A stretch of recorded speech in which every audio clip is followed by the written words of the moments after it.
Hey everyone, what's going on? Welcome to Z Talks episode 57, and thank you for choosing to spend your Thursday night live with us or after the fact. As you can see, I've already got some awesome guests joining me for this hour and a half. Got Lisa, Kieran, Jason, and Sin. How you guys doing? Doing good. Good. Yeah, well, thank you for joining me. Firstly, before we start things off, just want to say the link to Lisa, Kieran, Sin, and Jason's channels down below in the description box. So go subscribe to these guys. Go follow Lisa's 14 day Florida journey. She's got one more video to go. That's exciting. And Sin, you just uploaded the review today. Was it Satanic Hispanics? Satanic Hispanics, right? Yes. I love that title. Yeah. It's a bit of a funky one. Yeah, I don't think we've got it here in the UK. I might be wrong, but I haven't heard of it. No. It was I only found out about it through Paulie from Latino Slant, and he had seen it at some festival last year, and so I saw that my local theater was playing it for only one evening, one time, and I thought I'd heard it was going national or wide release, but that was the only time I've seen it playing. So I don't know if it's just going to go straight to streaming now or what. So. I mean, the screening you were in, was it a packed screening? Or I wouldn't say it was packed. I don't think it was even halfway full because there was not much advertisement. It was just, oh, here you go on Cinemark's page. Here, we've got this screening.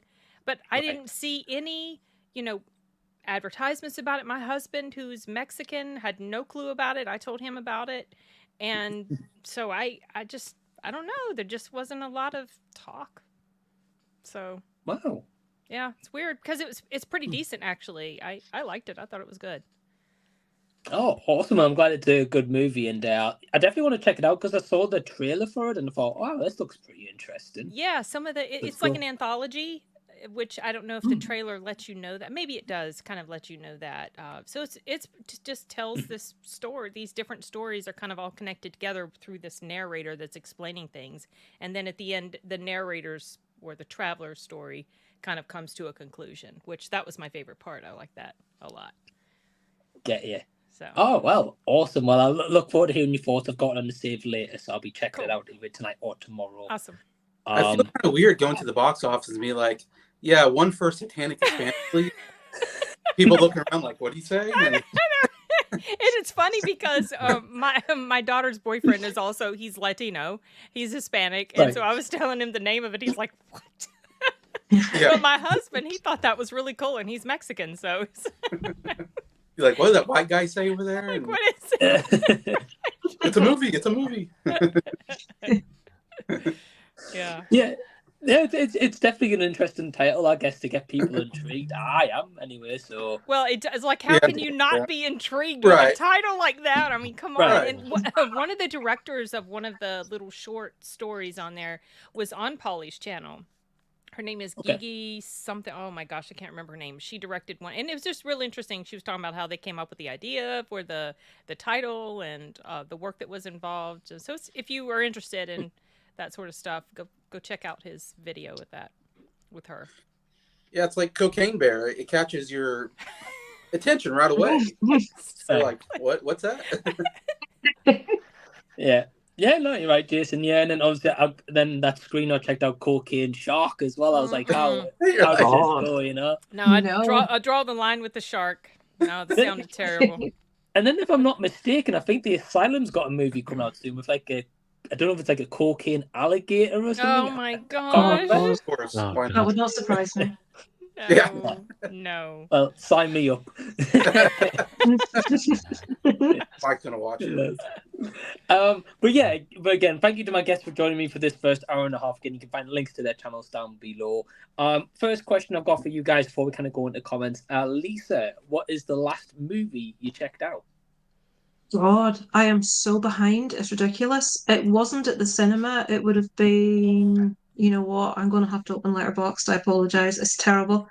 It'll have been something off Netflix, but I'm so behind on everything right now. I'm a disgrace. It was Phenomena, which is a 2023 film. I think it's on Netflix, and it's Spanish, and it was extremely weird. It was like a horror and quite scary, but it was trying to be funny at the same time. Okay, wasn't bad. Okay, not heard of that I one. mean, neither. It's about three. Apparently, it's based on a true story about three Spanish. Well, they call them witches, but they're like they go and investigate spooky stuff. So yeah, a bit of a weird one, but yeah, that's the last thing I watched. I haven't been to the cinema in weeks. It's a disgrace. Wow. Oh, okay. Well, I'm looking forward to like a big catch up, like weekly, monthly watches. What the next one Oh you do Jesus, anyway? I'd be going for about 2 hours, wouldn't I? No, I'm hoping to be back on Monday, and I'll do like a really quick. If there's something I've watched that was like amazing, I'll Right. mention it, or if there was something that was absolutely awful, I'll mention it. But try and not talk all day. Sure. Well, I look forward to it because I've been kind of following your letterbox. I always do for anyone who I follow as well, and see if there's any maybe like hidden gems you might miss. Yeah. I'm intrigued. There's not, sadly, I don't think so. No, I don't think there's anything I've watched really recently that was fantastic. I'm going to say, what's the next one? Oh, Saw's out soon. I know probably Yeah. going to be awful, but I can't wait. The excitement is palpable. I cannot wait to see the new Saw movie.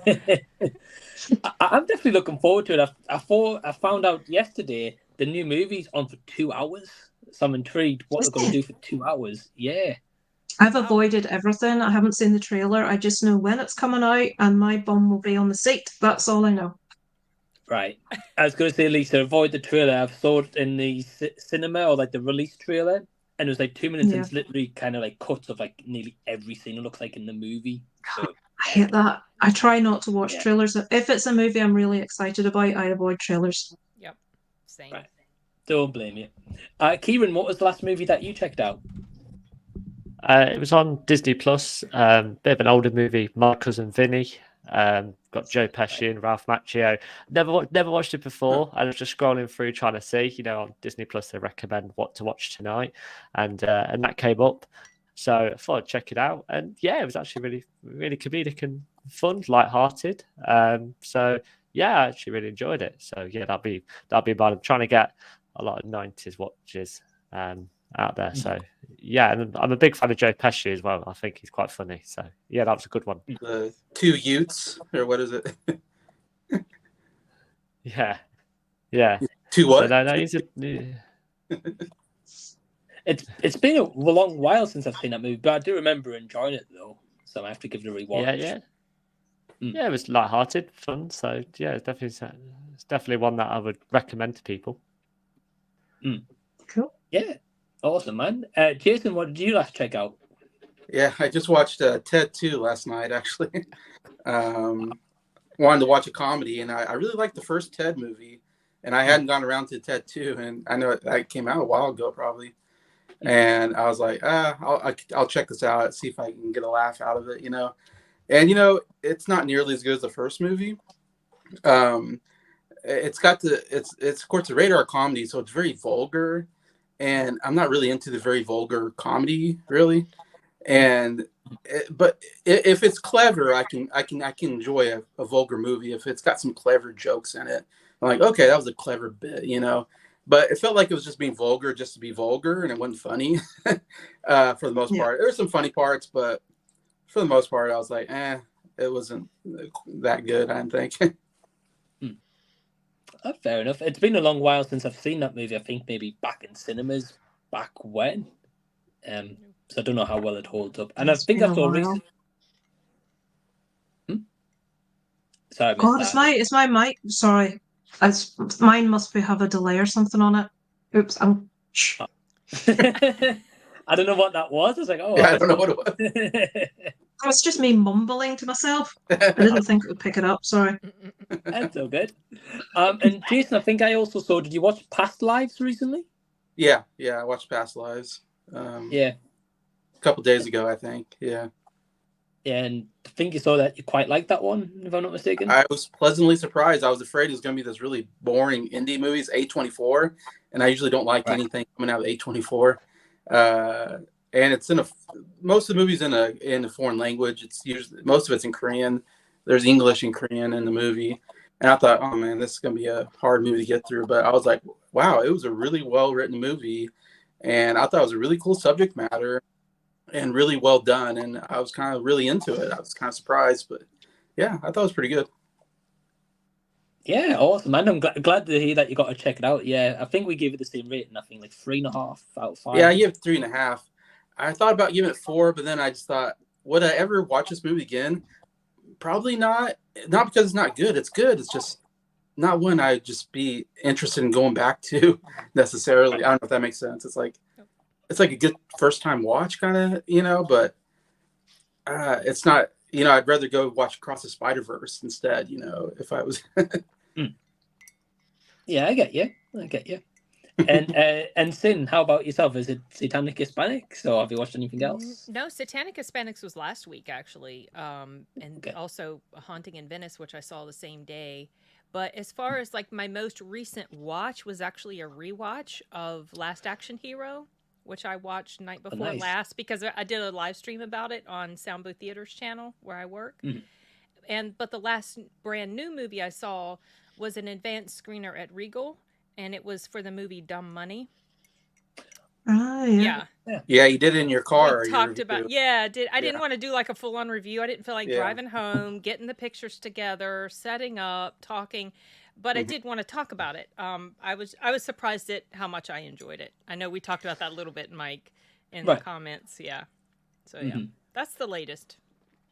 Yeah, and I think I heard from a couple of people that don't know if it's getting a release everywhere in America, which I was quite surprised by. I thought it was. Really?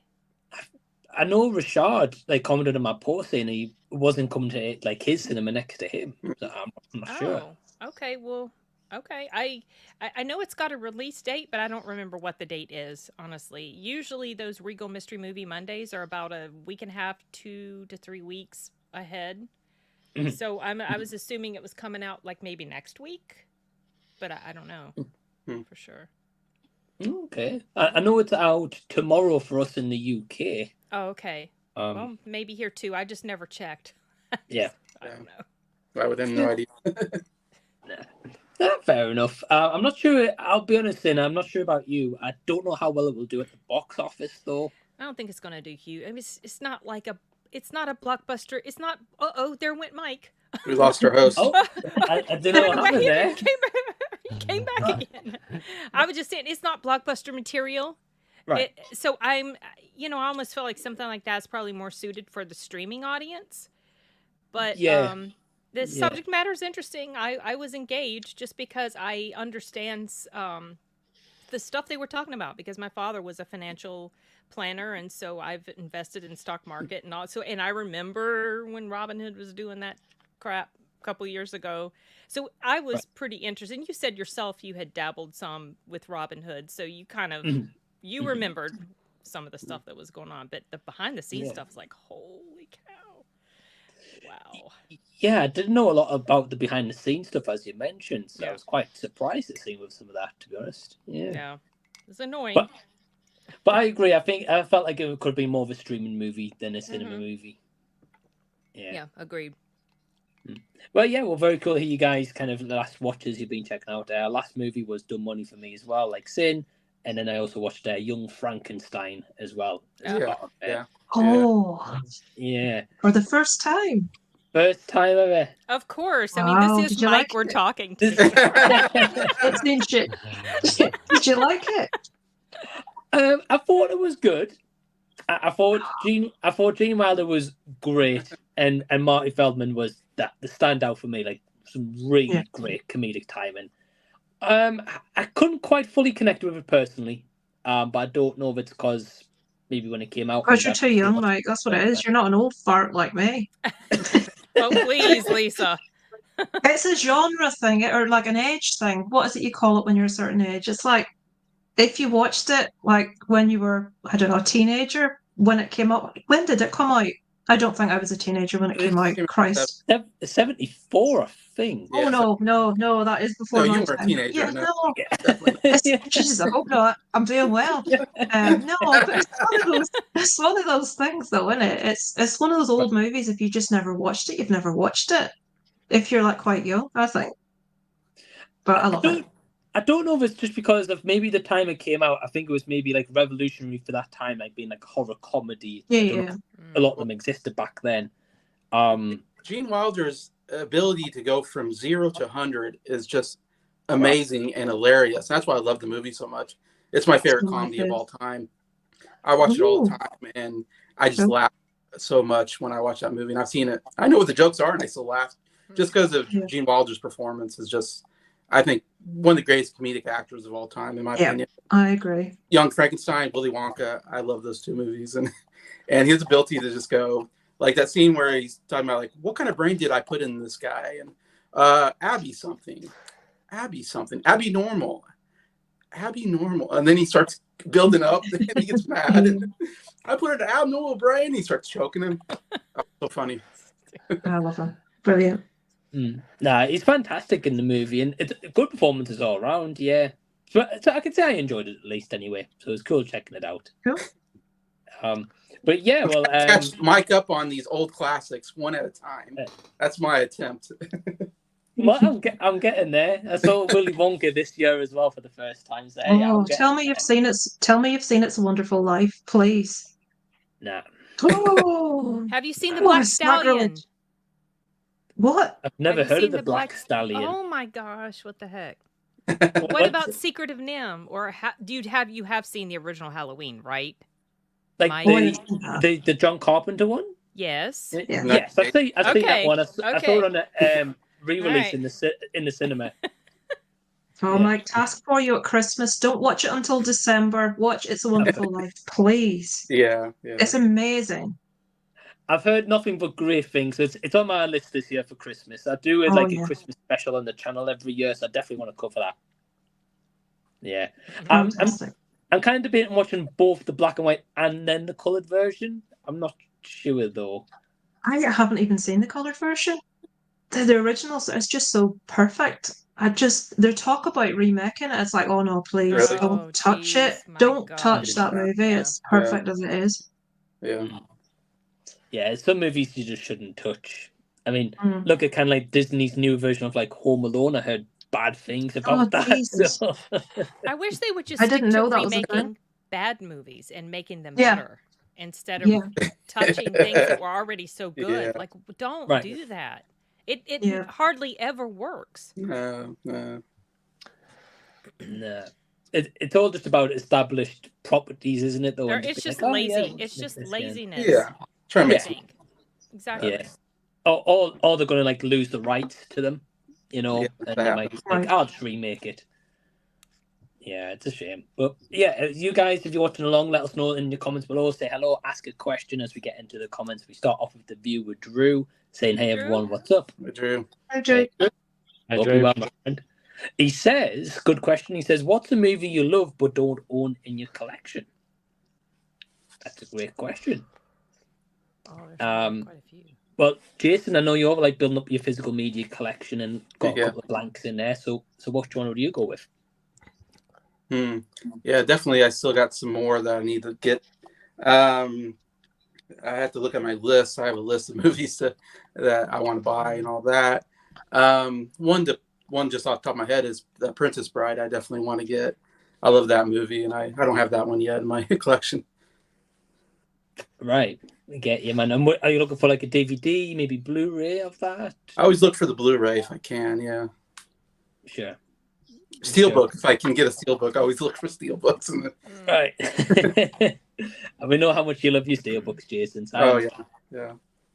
Sin, do you collect movies? I am not a heavy collector of movies, but I do like to have movies that I really enjoy so like the other night, I'll give an example. I was watching True Lies Tuesday night in preparation for the live stream on Wednesday, and our internet went down. I was watching it on Vudu, and our internet went down. Well, fortunately, I had the DVD, so I was able to pop that in. So I definitely don't want to get rid of movies that I have physical copies of that I really, really love, but I'm not avidly collecting like a lot of people do.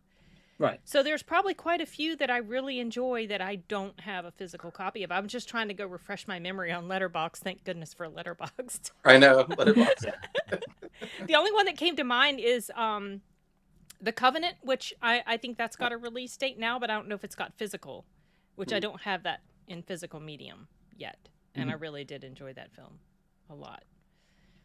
But I'm sure there's a lot more. I mean, there's so many that I like that I don't own all the movies that I really, really like yet. Right. Give it time. Yeah. I think The Covenant's getting the Blu-ray, if I'm not mistaken. Okay. I think. Yeah. I'm going to be getting that movie. I really enjoyed it a lot. Well, I've heard you talk about it. I've heard Jason talk about it, and I've heard great things. So I'm willing to give Guy Ritchie a chance. It does not feel like a Guy Ritchie movie. No. But it's just the Jake Gyllenhaal. I mean, I think part of it also is he redeemed himself for me, because I got to where I just could not, like, I didn't want to hear his voice ever again after I saw The Guilty on Netflix. I was just like, I don't like your voice. Just don't talk anymore. So I didn't watch Ambulance because I was like, I can't with Jake Gyllenhaal anymore. But then I watched The Covenant. I was like, okay, all right, you're okay now. It's okay. I forgive you.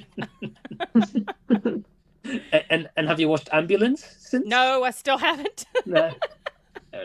You're not missing much. Okay. See, I've heard it was good. Lots of drone shots, if that's what you want. Okay. It's me. Michael Bay? Is it Bay? Michael okay. Bay. Yeah. It's Michael Bay, yeah. Yeah. But the guy who played in Covenant, I think his name is Dar Salim. Oh, he was so good in there too. I loved his acting so much. No, cool. I definitely want to check out The Covenant as well. So great pick. Kieran, how about yourself? First of all, I agree with your opinions on both The Covenant and Ambulance. I really enjoyed The Covenant. It was fantastic. In terms of sort of physical media, I don't really build up my collection quite a lot, but mainly it's steel books I want to try and find. So films like sort of Top Gun Maverick, Empire Strikes Back, Avengers Infinity War and Endgame, just their types of films that I absolutely love, and I love so many cool designs of steelbook. So yeah, if I had to say one, I'd probably say Top Gun Maverick, because that is one of my favorite movies. I really do love that one. So yeah, that would be mine. Yeah, great pick, man. I'm not sure if Top Gun Maverick's got a steelbook unless you get like the I think it was like £100 like briefcase collection with the first movie. It might be. I might be wrong. I might change my decision based on the price then. But no. Right. That's a bit out of my price range. But no, let's stick with that one. I'll be definitive. Good man. And Lisa, do you collect movies? No, I have some of movies I absolutely love, but the list of movies I love that I don't own would be too long. I'll just name one from last year that I love that I don't have is RRR, and I do want to get that because I love that. I know it's like some people hated it, but it was my favorite movie of the year, so I have to find a copy of that. Haven't tried yet, but I will do. Yeah, I had a great time with that movie as well. I'm not sure if Netflix released it on physical though. I don't know. Probably not. If it's Netflix, you never know if they release anything. I did. What was it? Like a Netflix movie, or did it come to Netflix? I thought it was. I didn't know that it was. It might not be. I don't know. Well, it's Indian Telugu, so I don't know if it's maybe Netflix just bought the rights to stream it in UK and USA and stuff, you know. Yeah. Mm. And just plastered Netflix logo on it, you know. Yeah. I'm not sure, but I know they're making a sequel though, so I wouldn't be surprised. Maybe down the line it might get released. I didn't know that. That's good news. Awesome. What's the sequel? SSS? Maybe. Maybe just add another R to it. R. Yeah. I don't know, man. I really don't know. But no, some great picks. I think for me, Drew, great question, by the way. I think there's a movie on my radar at the moment. Have any of you guys seen a movie called A Silent Voice, like the anime movie? No. Okay. Well, they've got like a it's not standard Blu-ray, which is like £8, so it's not expensive. But I want like the collector's edition, which is like really out of print. I think the cheapest is like £32. So I'm kind of on eBay scouring for a cheaper deal if I can. But yeah, it's the pains of collecting sometimes. Some of them cost quite cheap, some are expensive. We've got Soda's Trenchcoat in the house saying, hey, what's up? Hey, man. Hey. Doing well. And we've also got Danielle Berry Sports Highlights saying hi. So, hey, Danielle, hope you're doing well. I've got Sam Glendenning who will be on later on. Hey, Sam. He says, watch the first 5 episodes of season 4 of Sex Education on Netflix. Really great final season thus far. All right, cool, man. Have any of you guys seen this show before? No. I watched like maybe 1 or 2 episodes, but couldn't get into it really. I think I don't know. I'm really weird like that. It takes me quite a long time to get into something new, and a lot of the time I give up before I should. I think I've watched about 2 or 3 episodes of that and didn't go back to it. No, I get you, Lisa. It's got to kind of grasp your attention, really. So And that didn't. Nah, that's cool. Sin, have you seen the show? No, I have not. Kieran? No, I actually just watched like a few clips because one of my best mates and his girlfriend watched it. So when I didn't really pay much attention, to be fair, but they watched it together. So it was kind of a bit of a third wheeling situation I didn't really want to be a part of. So I just stayed on my phone, and that was that. So I've watched a few scenes, and that was it. Yeah. No, cool, man. Cool. Yeah, I've seen the first 3 seasons. Haven't seen this new one yet. Wow. What I'll say is the new season, the first season's great. The other ones are good, but not as good. So, what is it? I don't even know what it is. It is Emma Mackey, and it's Aisha Butterfield. If I've got his name right, I might have it wrong. Yeah. It's like a British kind of school comedy drama series. Best way I can explain it. Yeah. Really, with sex education involved. That's all. Yeah, right. Yeah, without spoilers. But I'm glad you're enjoying it though, Sam. Sounds like you're having a good time. So as Trench goes saying, we're getting movies like Cocaine Cougar. Cocaine Cougar. Dear me. Okay. I did not know about that one, but okay. I'll have to check it out. Sam's got a good question. He says, what film defies the autumn season for you the most? Defies or defines? I'm assuming he means defines. Yeah, I'm confused by defines, And I'm like, what? I'm not sure. I guess defines it. Yeah. I didn't read. Fair enough. Okay, so what movie defines the autumn season? Lisa, do you want to go first? I'm going to be really boring. Autumn to me says Halloween. Halloween to me says Halloween. Yep. Trick or treat. Anything horror-y based around Halloween is what I like to watch in autumn. Yep. Same. My answer's the same. I don't have anything to add, so you can just skip over me. Don't blame you. No, great pick from both of you. Yeah, Halloween, great choice. Jason, of course, you're not a horror fan, so what would you go for in the autumn season? I don't know. What's an autumn season? I don't even know what that is.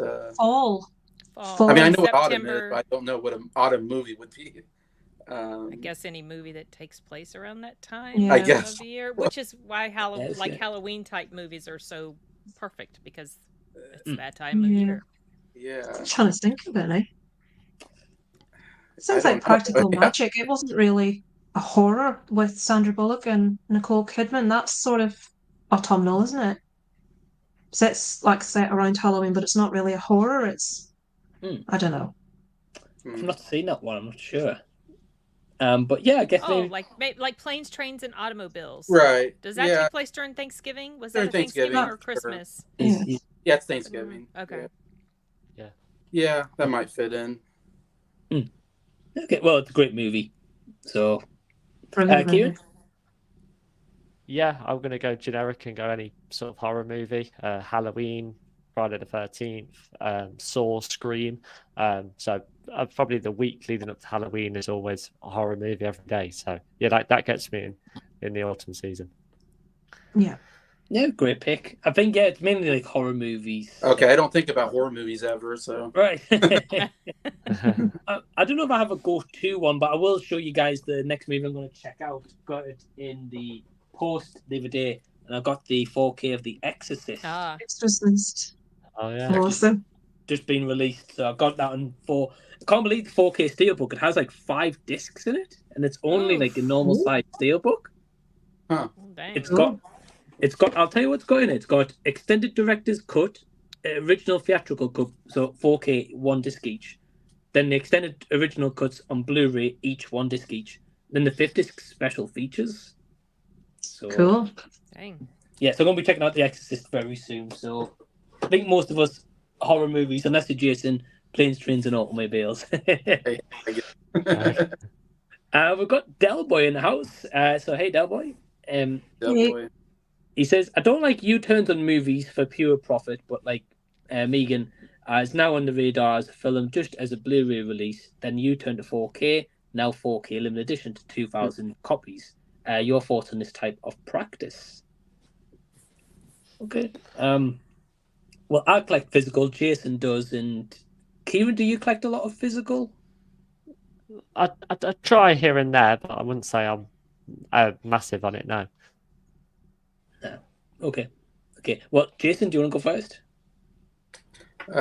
Yeah, I'm trying to think. I don't know if I pay attention to that so much, I guess. But I guess you're saying if I buy something, then all of a sudden they come out with a better version, then it's like, dang it. I don't want to spend the extra money. And I usually don't spend the extra money to buy something, I probably just keep whatever copy I have. But yeah, that kind of does suck, I guess. I can see that, yeah. I don't get 4Ks, though. I get Blu-rays. That's mostly what I get. Right. Yeah, fair enough.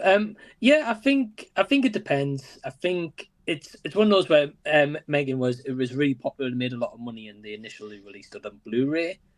So for me, I just think it's going to get a 4K at some point down the line.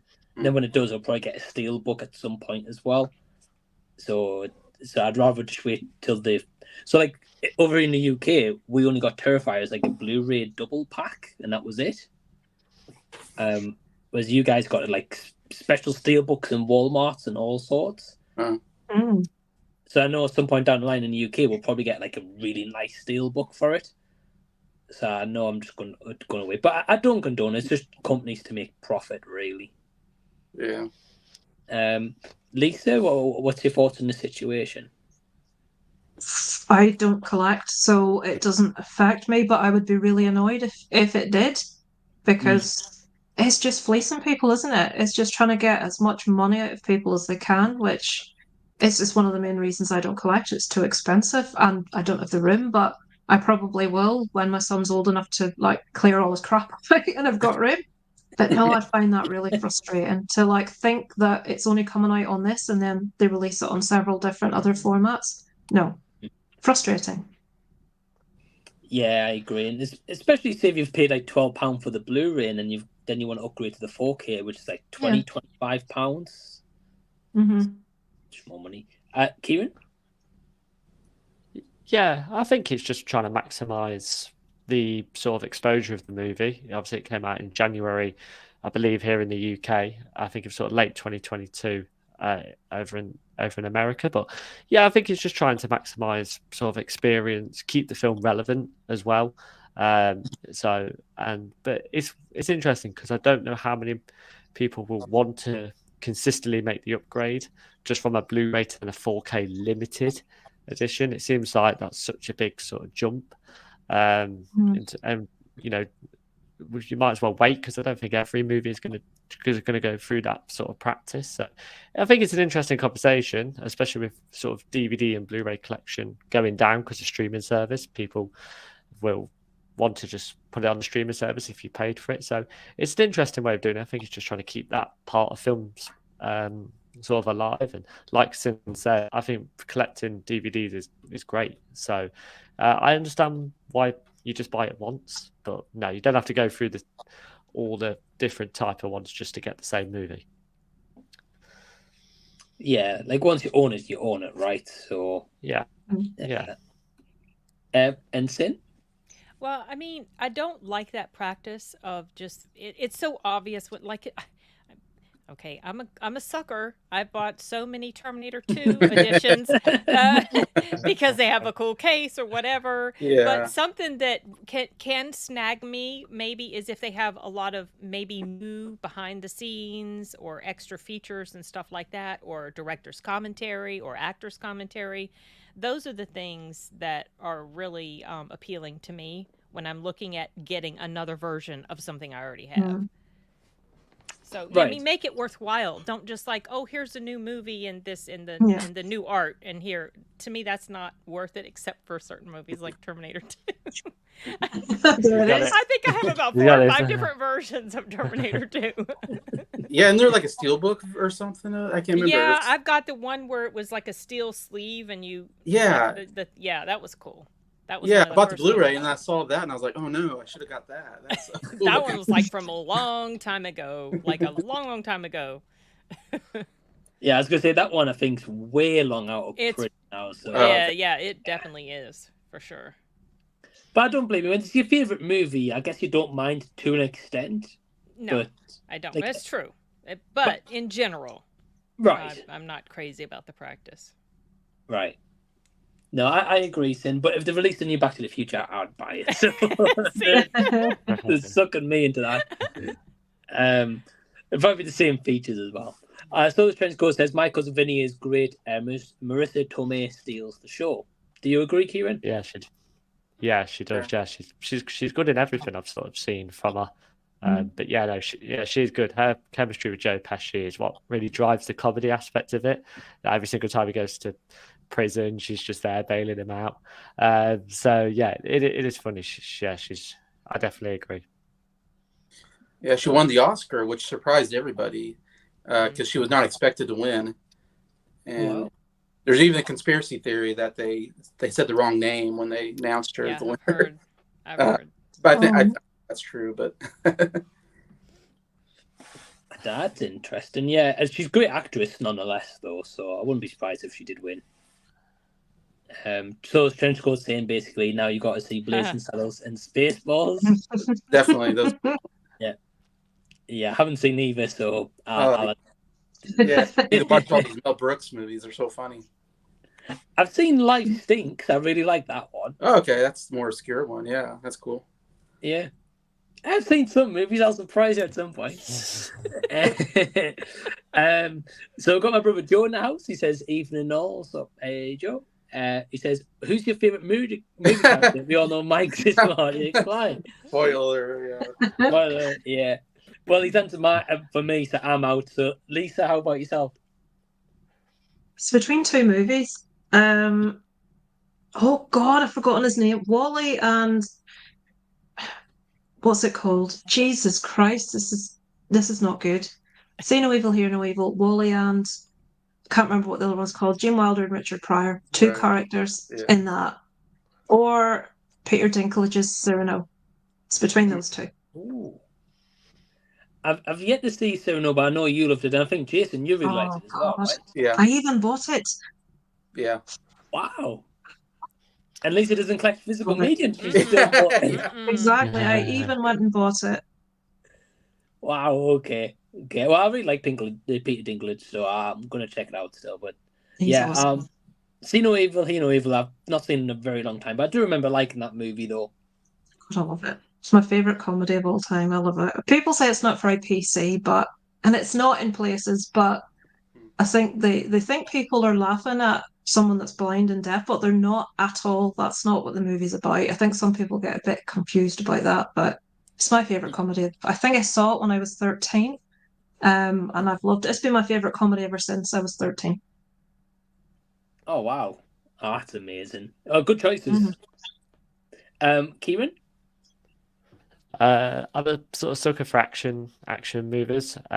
So as expression by my British heritage, James Bond for me has got to be that.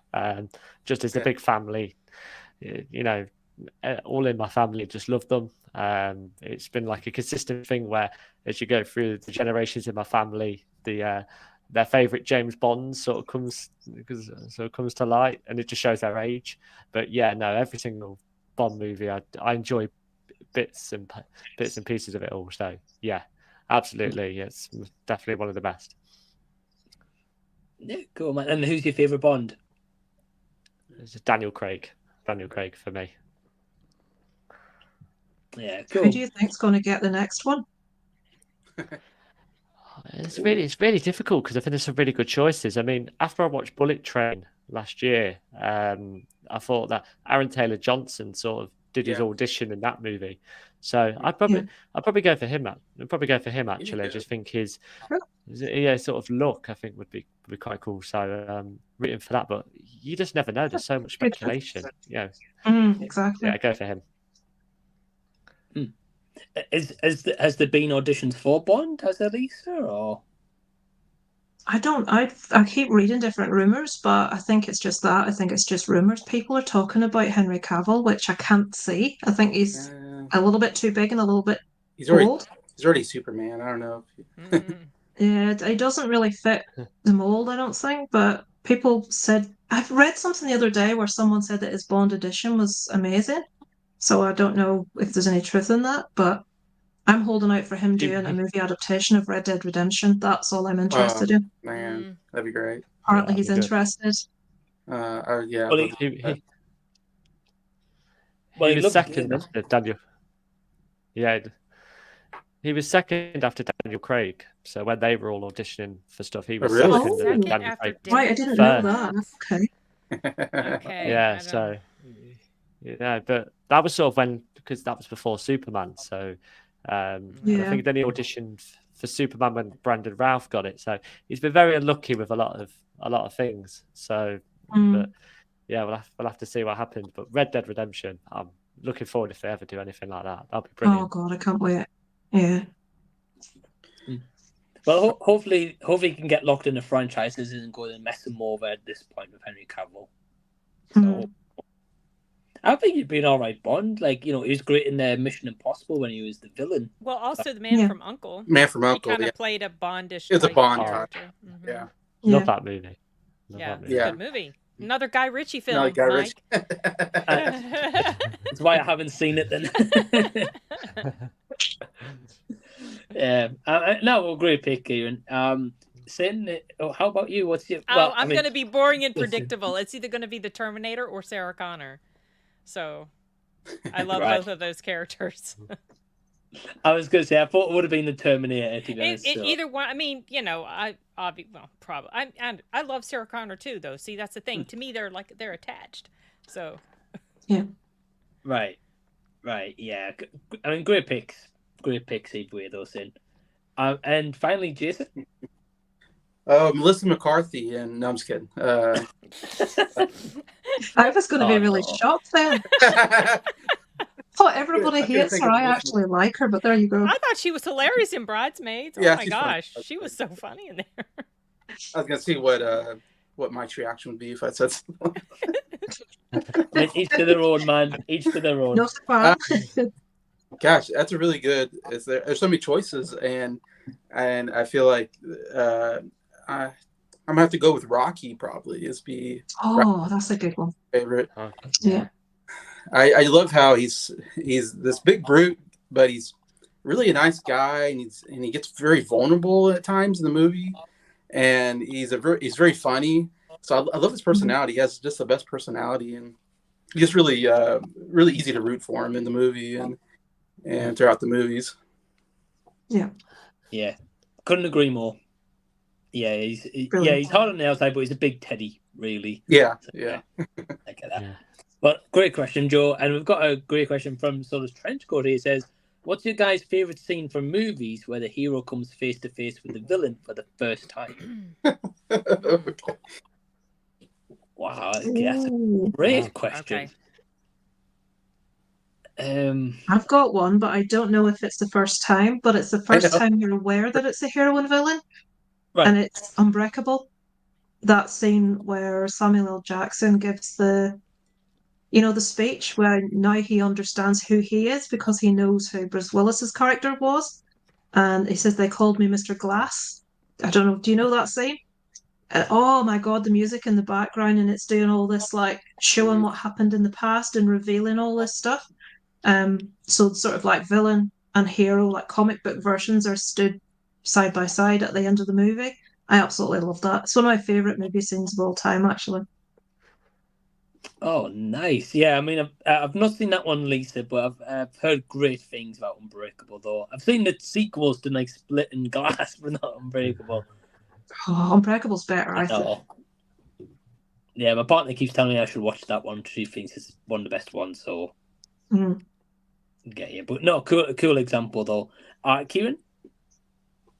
I'm between two, but I'm going to sort of stick to one and say the Joker and Batman in the Dark Knight with sort of Heath Ledger when he's sort of in the prison. cell, and he sort of comes up behind him and smacks his head on the desk. Just two. yeah, that's good. Yeah, that's really good. Yeah, Heath Ledger's just absolutely fantastic. What an incredible performance. And yeah, it's just that interaction between Batman and Joker's so iconic. And yeah, that's just one of the best. My other one would probably be Thanos and Iron Man in Infinity War. Just our Thanos is just very much aware of him. And, you know, they're both aware of each other after the first Avengers movie. But no, because how good Heath Ledger is, that he definitely deserves it. Yeah, man. Great scene as well. Very iconic scene. Yeah, definitely. Great pick. Sin? I'm going to be predictable and boring. Again, you guys, that scene in the first Terminator movie when he zeroes in on her in the bar and starts walking toward her in the slow-mo and how everything, and how she slowly looks up and she sees him. Oh, I love that scene. That scene never gets old. But I also like the scene when Bucky and Captain America come face-to-face again in The Winter Soldier. That's also a cool scene. So I tried to add something different, but you know, for me, it's almost always going to come back to something Terminator. I'm trying to think. In my mind, I'm trying to think, what scene in Terminator will she pick? And okay, that's the one. I mean, I couldn't say the one in Terminator. Well, I guess you could say the one in Terminator 2. Yeah. Like when the T-1000 walks through, that's pretty cool and iconic. But then there's also the scene when she sees the Terminator coming out of the elevator, but he's not a villain at that point. Yeah.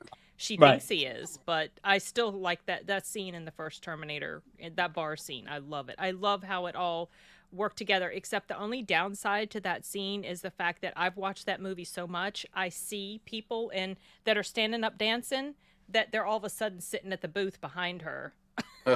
When they cut over to her, it's like, oh, but that's the chick that's dancing over there. Anyway, whatever. I try not to notice. I try not to pay attention to that anymore. Oh man! Well, Sin, I hope you've got that on the IMDb goof section for Terminator. I should go do that. Right. But no, it's a great scene, no, Sin, and a fantastic movie. So. Oh yeah. But Sin, while I actually want to ask you a question very quickly. What's your thoughts? Is it on Terminator Genesis when they go back to the first movie? They went back to the first movie a little bit. I didn't hate that movie like a lot of other people. I mean, it's certainly not the greatest, but I do like the little twist that they did with the story about he went back to her as a child to protect her. I liked a lot of those parts where they had elements from the first movie, but I just wish that when it was, I wish they had just shown the actual people from, like, instead of getting actors to play like the thugs, you know, that are looking out the telescope. They should have just they have the technology. They could just put them right back in. They didn't need new actors. So, but I thought it was cool how they did some of those scenes. Yeah, I agree, and I was always curious to hear what your thoughts were, especially as it calls back to that first movie. Yeah, exactly. So. Which that was cool, you know. And I was like, even the homeless guy didn't say the words exactly the way the original guy in the first movie did. You know, he stole my pants. That son of a bitch stole my pants. It didn't sound exactly the same, but you know, so it's like, you should have just put the actor on the film, the original film, because they can do these things now. But oh well. Could you reenact the whole movie?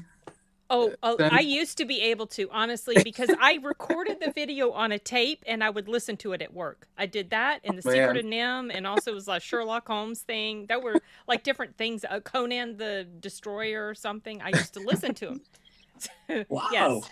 Oh yeah. I used to do that with Billy Connolly's stand-up. It used to help me sleep, so I could quote loads of Billy Connolly stand-up routines. Oh, he's so funny. And they still make me laugh. He's funny. Lisa just doing Billy Connolly in her sleep, just talking away. All right, folks, we're here tonight.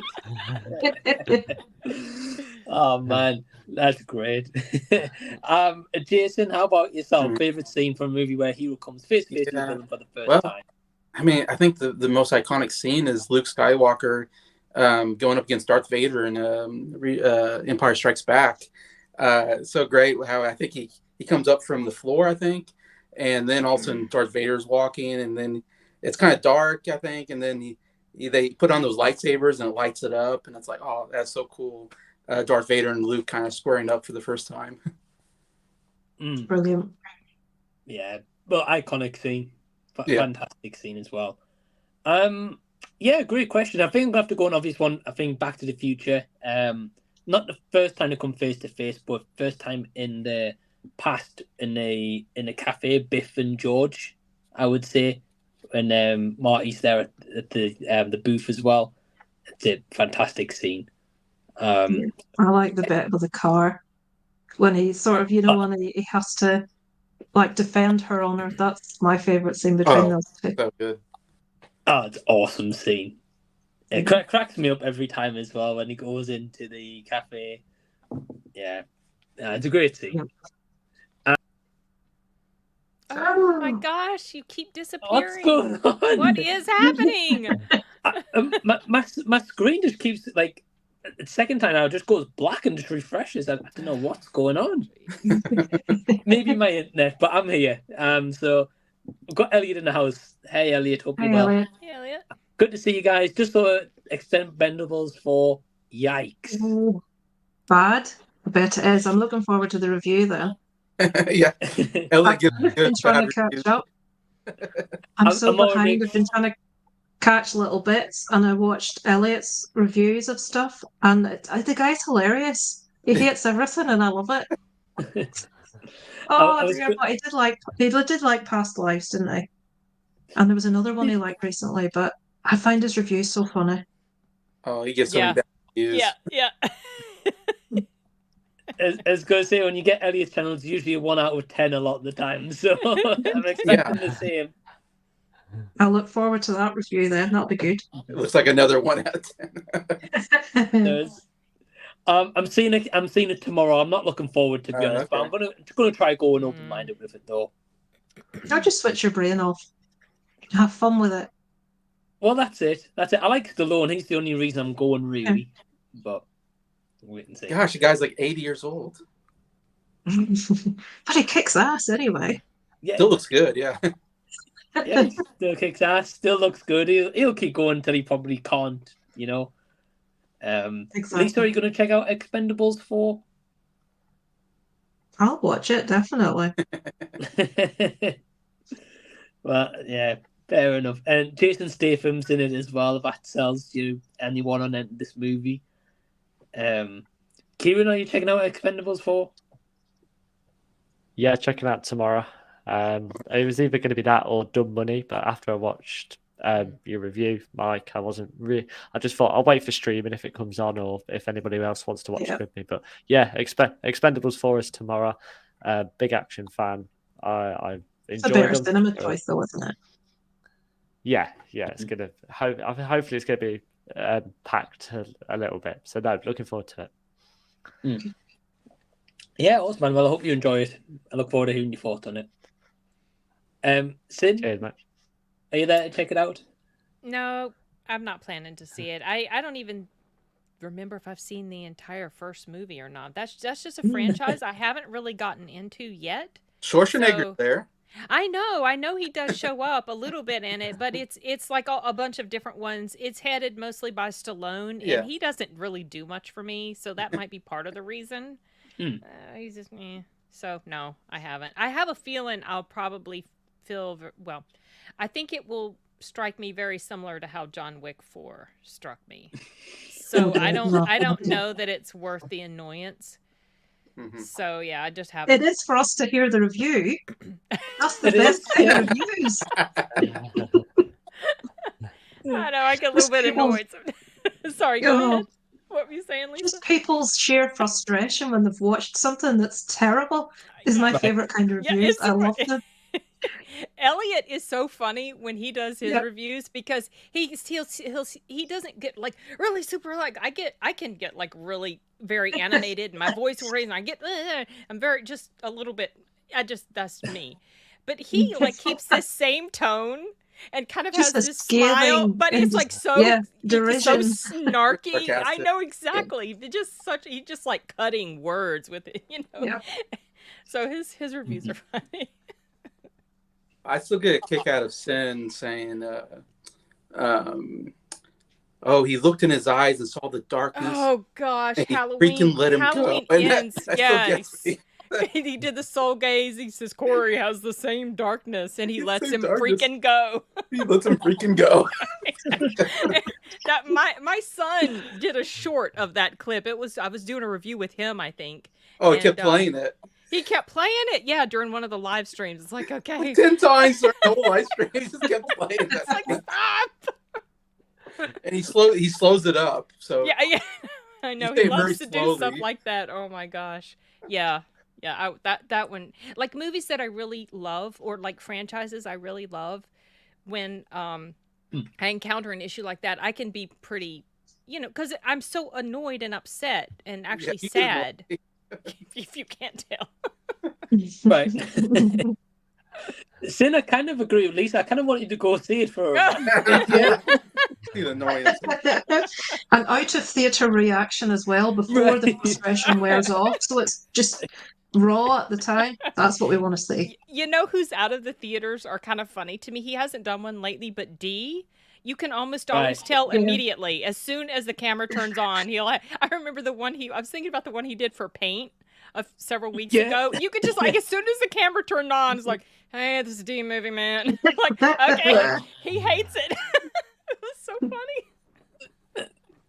Yeah, he hasn't done them in a while. I know he's been taking a break. Yeah, he has been. And I was able to meet him in real life.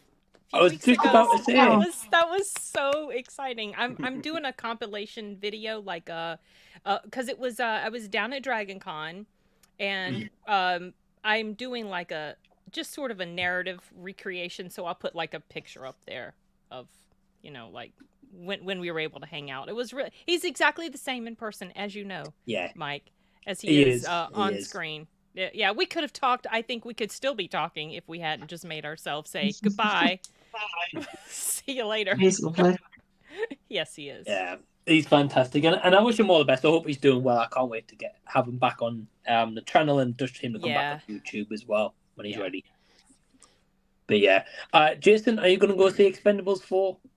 I mean, not at the theater. Maybe I'll check it out when it's on streaming, but I don't know anything about it. I haven't seen anything on it, or I've seen the other three, and it's just an okay. It's just an okay franchise. I don't think it's one of my favorite action franchises, but and they're getting so old now. I just don't. I love to see it. I love to see them all still doing it at their age. It gives me hope. Right. Oh dear. Expendables 5 starring Lisa Love's in it. Oh dear. You have to get a Zimmer frame out if you do that. Jesus.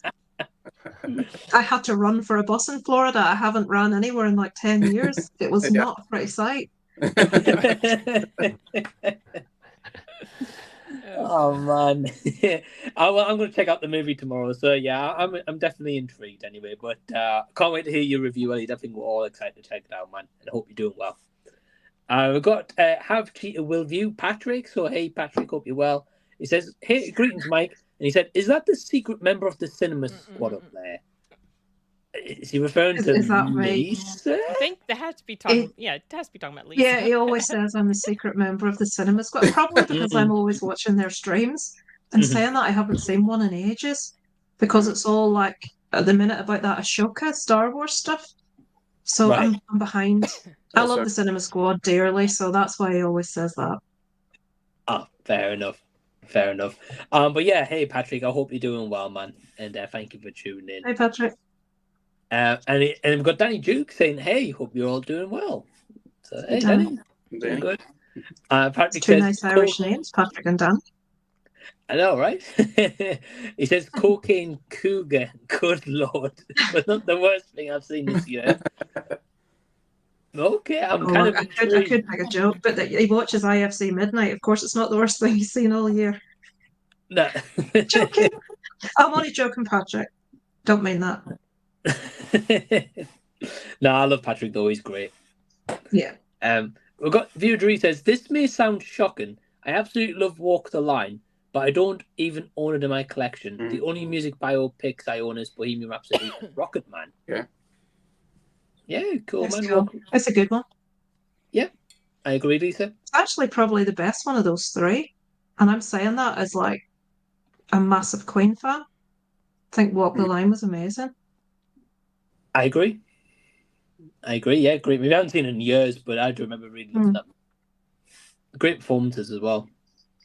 But I think it's probably pretty to pick up. So it's right. Patrick says when Sam Shepard came. Oh. That'll be about when a hero came face to face with the villain, will it? When Sam Shepard came face to face with his son in Cold in July. I haven't seen that. Oh, I've seen that. Sam Shepard and Michael C. Hall. It was based on a book. Also, Don Johnson is in it. It's been a while. Michael C. Hall as in like Dexter. Dexter. Mm-hmm. Oh wow! Right. Oh, yep. I'll watch anything he's in. Cold in July. I need to. Yeah, I really like him.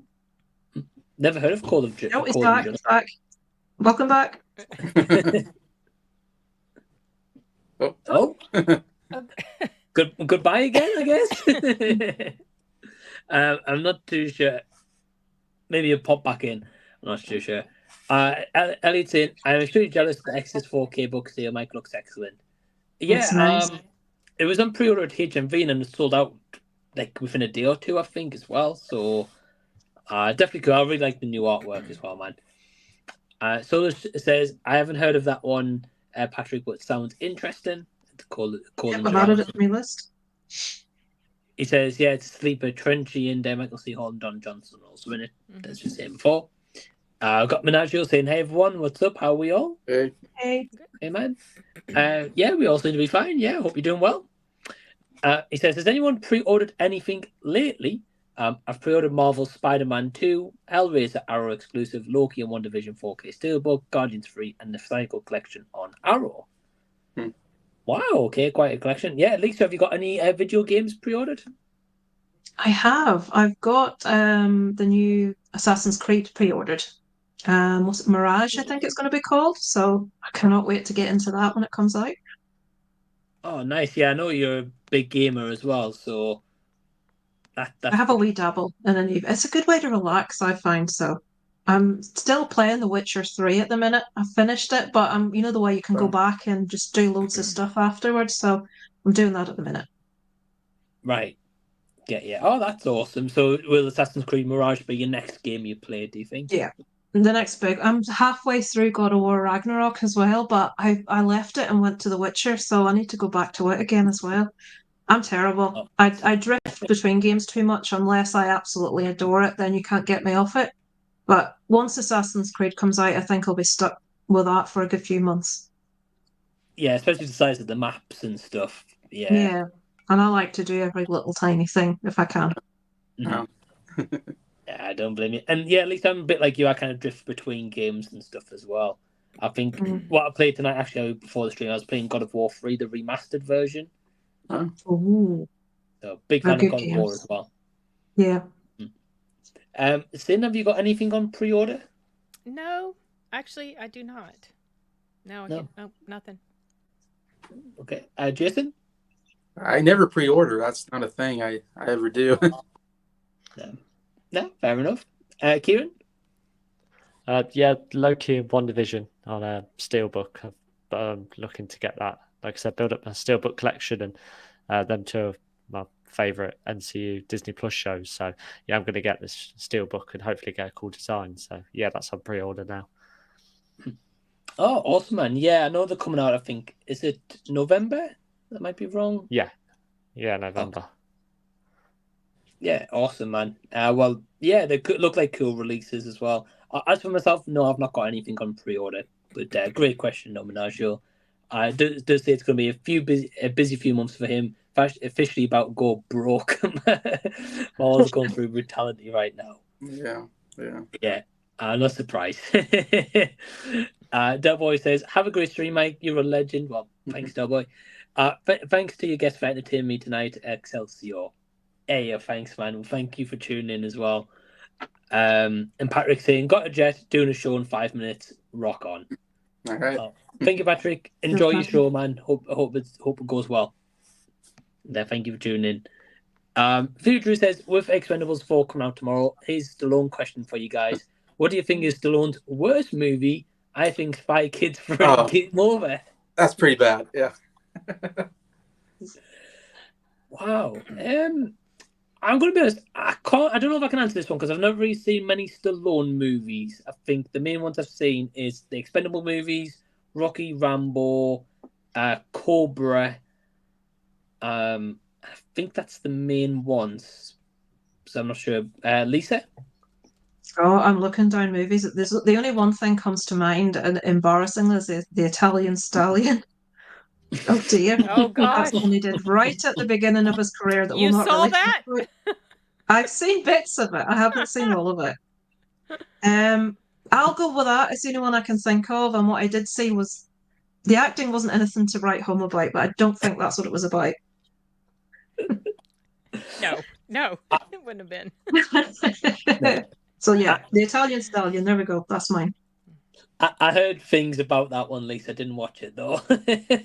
I'm not surprised. Curiosity got the better of me. That's understandable. Well, fair enough. Sin, how about yourself? Probably Stop or My Mom Will Shoot. It's been so long since I've seen that, but I remember that I didn't think it was very good, and I haven't seen Spy Kids 3, so I can't say on that one. But he's probably right. Yeah, I haven't seen Spy Kid 3 either, since I can't comment with you. Jason? Yes, so I saw Spy Kids 3. It's 3D. It was a 3D movie. Came out theaters. I saw it in the theater because I took my little sister to the movie. Because my sister's 10 years younger than me, my younger sister, and she was a big fan of the Spy Kids movies, the first two.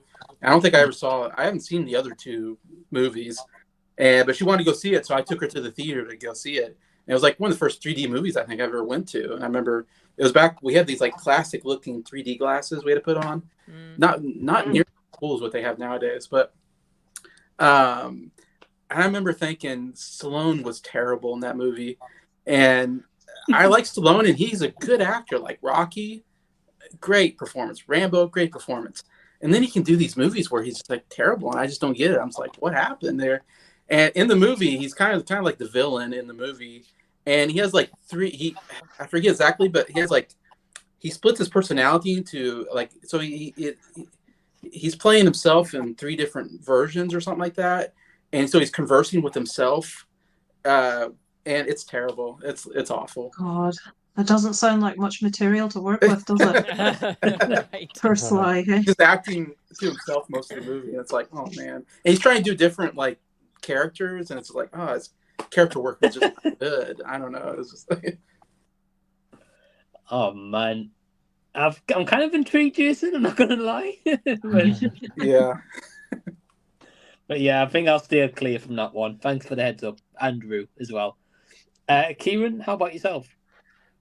Yeah, Spy Kids 3 was pretty bad. I think there's a new Spy Kids coming out on Netflix tomorrow.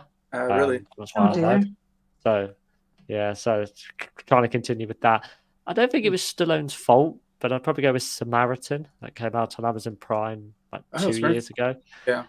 Yeah, it looked really cool, and the action sequences I thought looked pretty good, but the story was just terrible. How it was written, and to put like a superhero movie on Amazon Prime as a comic book movie, there was loads of hype. Everyone was looking forward to it. And it was just it was disappointing. But yeah, I agree with Spy Kids 3 that chuck in Samaritan there as well. Yeah, do you remember those scenes with him in the Spy Kids? Yeah, because there's like a general, a scientist, and then somebody else. Yeah, it was strange. Oh, it's yeah, just, like he's on his own throughout the whole film. It's just it's a very very weird ad.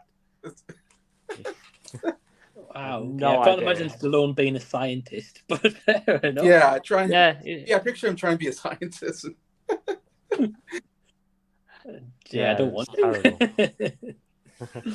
Wow, okay. Well, great question though, Drew. And we've got Elliot in.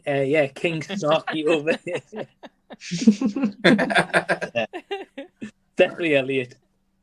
And he's just saying, thank you guys. Yeah, he really enjoyed Past Lives, and Are You There, God Is Me, Mark was also a pleasant surprise. Yeah, I like that one too.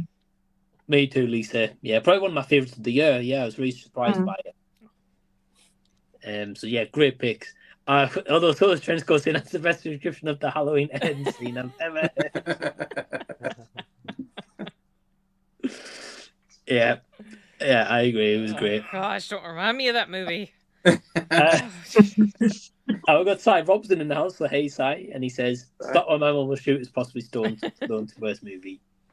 I remember that movie coming out. Oh my! As long as Stallone and the rest of them don't poop themselves, everything will be okay. Oh dear! Right, they're getting to the age. Yeah, like Dolph Lundgren's in the movie. Stallone, I think Megan Fox. The trailer for that, I thought she was playing his daughter. I'm like, no, surely to God, it's not. Like, it's like, yes, it is. It's like, much eye rolling. Yeah, I thought that as well. Lisa, the first kind of scene, and then I was like, oh, gee. And then like 50 Cent's in the movie. I'm like, what's he in the movie for? What's going on? I'll still watch it though because it's dumb fun. Right. Yeah, and that's what I'm expecting, to be honest. And I wouldn't be surprised if maybe Arnold's in like a post-credit scene, because I don't think it's been advertised in the trailer. I might be wrong. I don't think I've seen images of him associated with it. No, fair enough. And Solar Strange asks, who's an actor that had seemed to have lost their touch for a while, but surprised you with a comeback that they showed they've still got it? That's a good question. Wow, okay, that's a great question. I don't know if any of you guys have got an answer. Feel free to go first. I don't know. I'll go Nicolas Cage, purely because I love him. I've always loved him, even though he's done some films that are terrible. If you've seen Jiu-Jitsu, you'll know what I mean. It's shocking.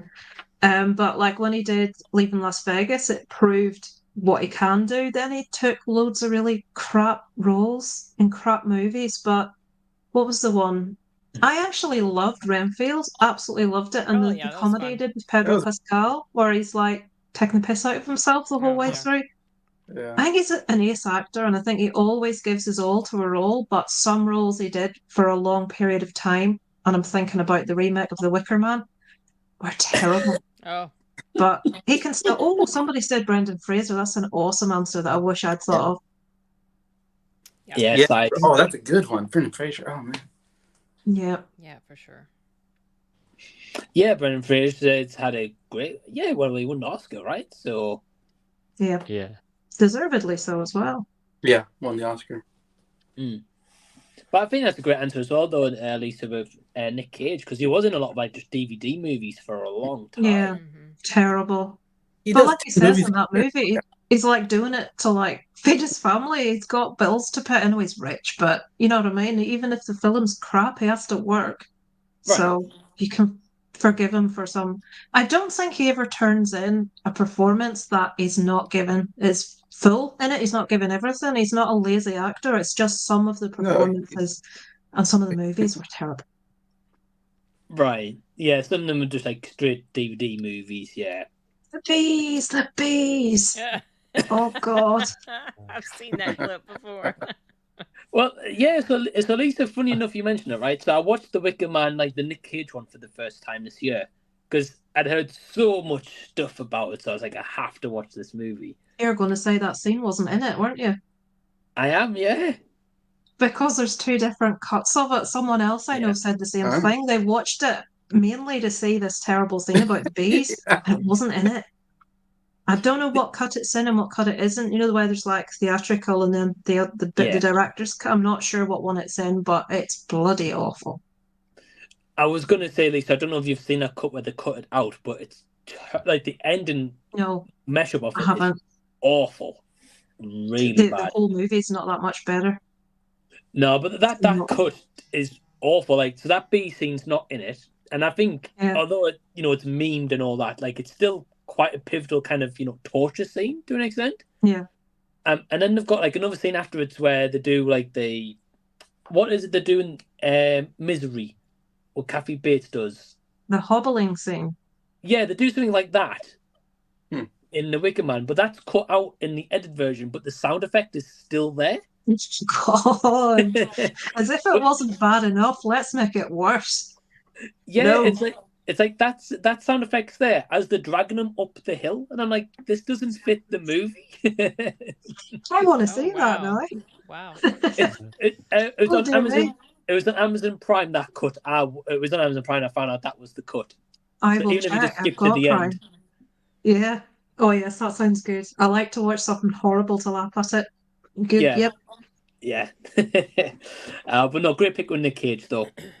Sin, how about yourself? Well, the first, I mean, I think there might be another actor that I just can't pull from out of my brain cells right now. But the first one that came to my mind when I saw this, and it was kind of a different sort of situation, but Robert Downey Jr. comes to mind because he had, but his were like, I mean, he's always been, I think, a pretty good actor, and then he went through that period where everything for him was suffering, and then he came back.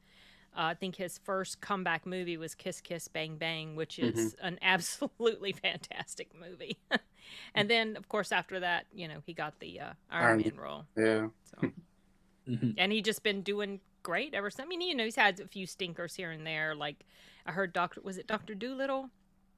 I heard that wasn't so great, but I mean, terrible. He's definitely has had a very heartening comeback. I'm glad he got himself together and was able to rise above all that. Yeah.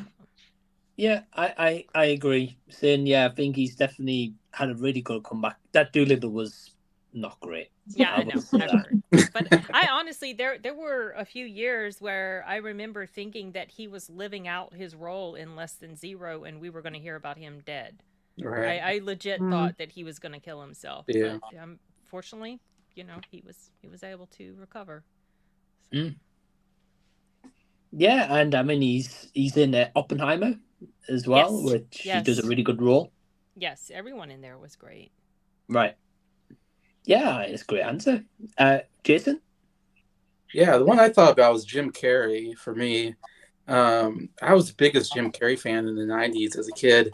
Like anytime Jim Carrey came out with a movie, I was there in the theater watching, Ace Ventura and The Mask and Dumb and Dumber, Truman Show. I mean, The Cable Guy. I was obsessed with Jim Carrey, and he's just, I don't know, and all the way to The Grinch Stole Christmas and The Yes Man. I mean, Liar Liar. He's just putting out one funny performance after another, and Bruce Almighty. I mean, every time he came out with something, I was like, he's so hilarious. And then he just, as a maybe the best physical comedian I think I've ever seen in my life.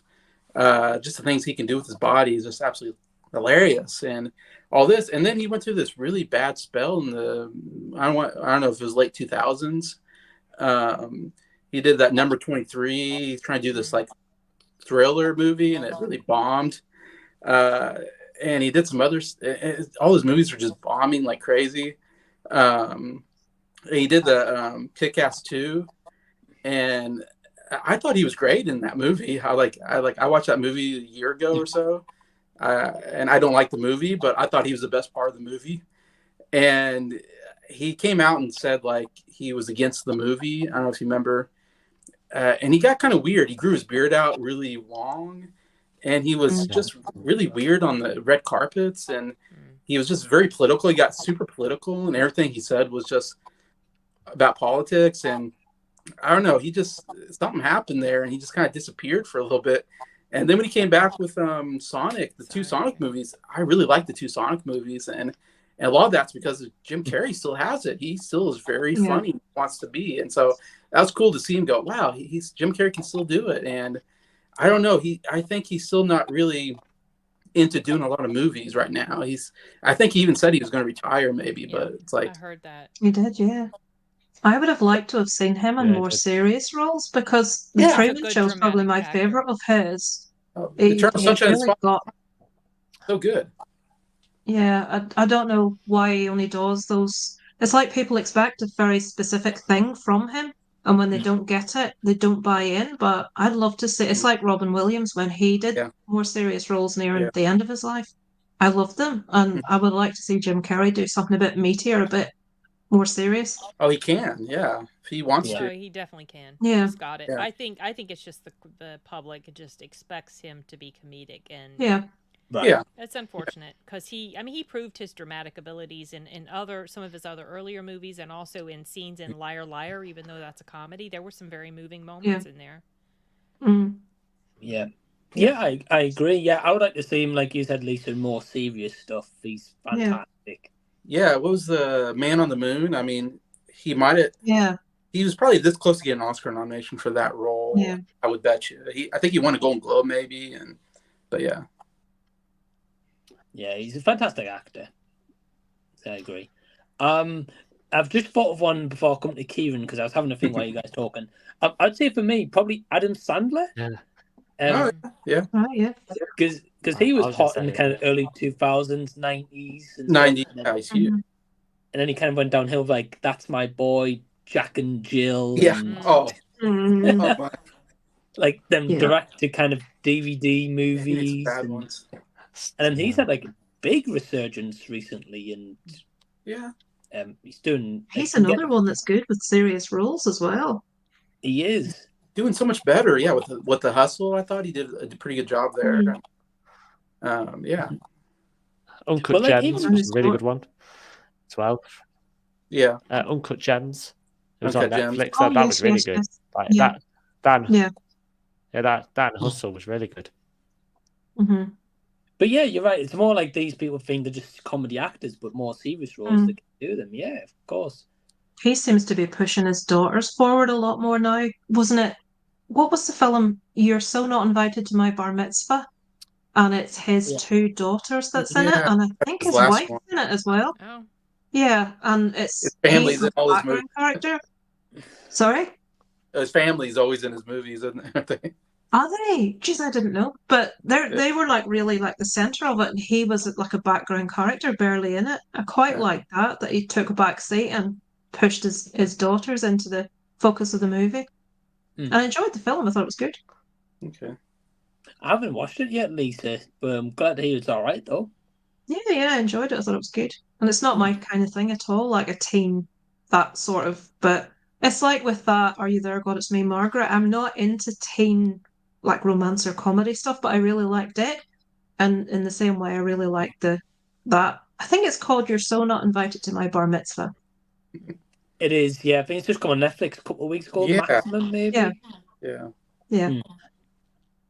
Yeah, it's good to see that his daughters are getting into acting. I never knew they were actors, to be honest with you. But they were good, yeah. Oh, cool. And finally, Kieran, how about yourself?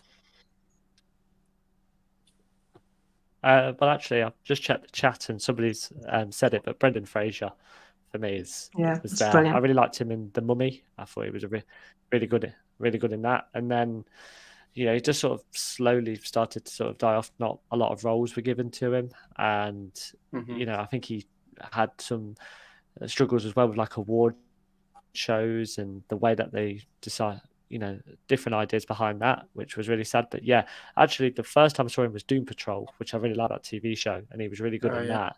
And then The Whale, I mean, that's just one of the most, it's brilliant.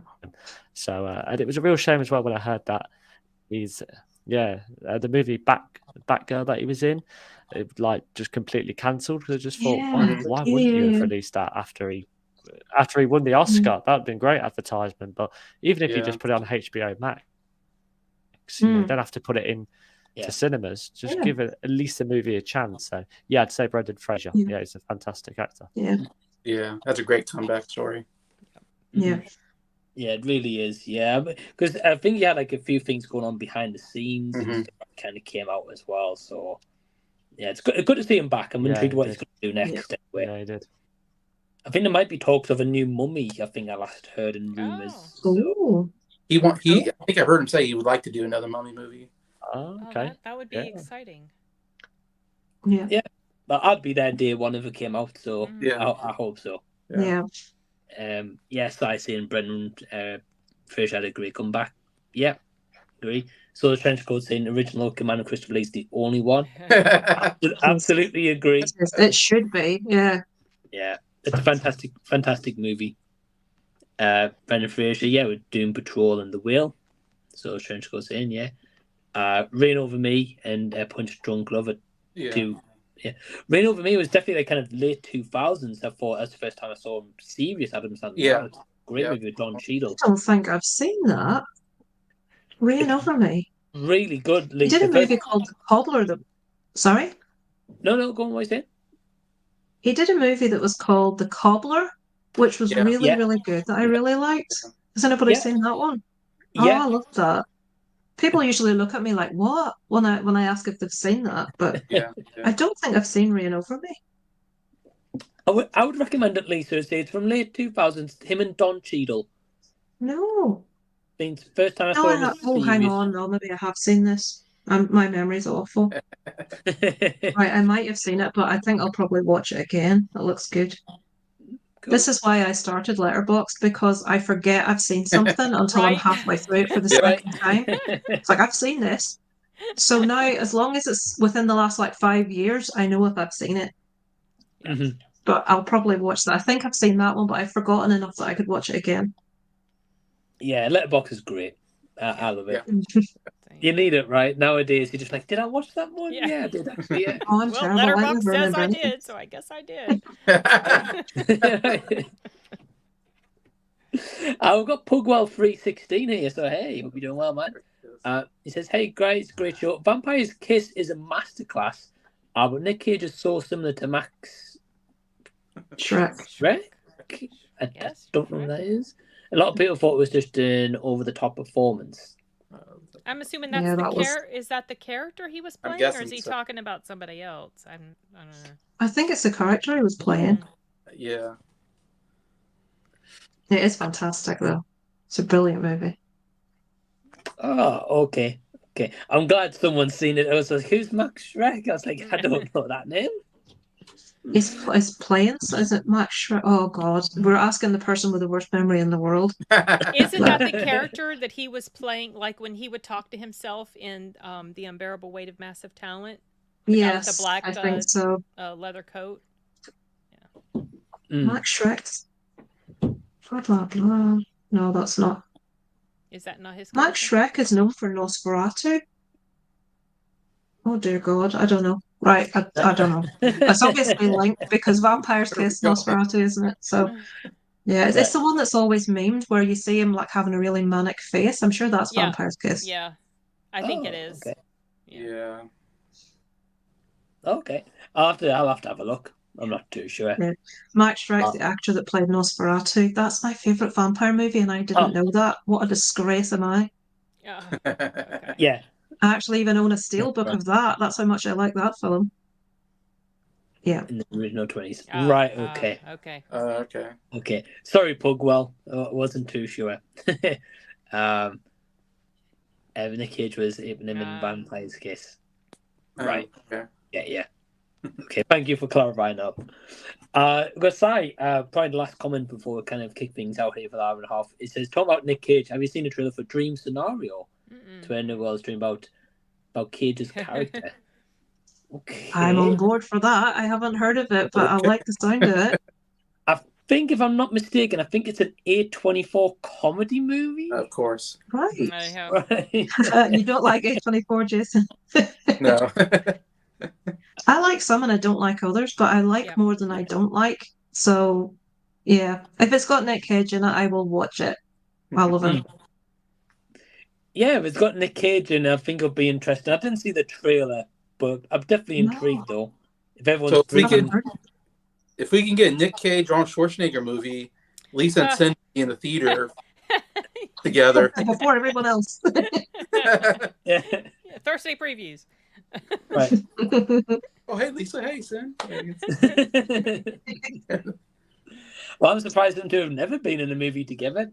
That's kind of shocking, but hey, no, they never have. I don't think they have.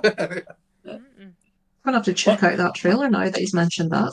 They need to put him in an Expendables movie with Arnold because Nick was kind of like an action star. Actually, he was a martial arts he won awards, didn't he? Yeah. Con Air. Con Air, Nicolas Cage. Dear me. That's worth a watch with the sound off. Face Off. Yeah. Yeah, well, it's The been great. Rock. The Rock, yeah. Oh, that's brilliant, isn't it? Yeah.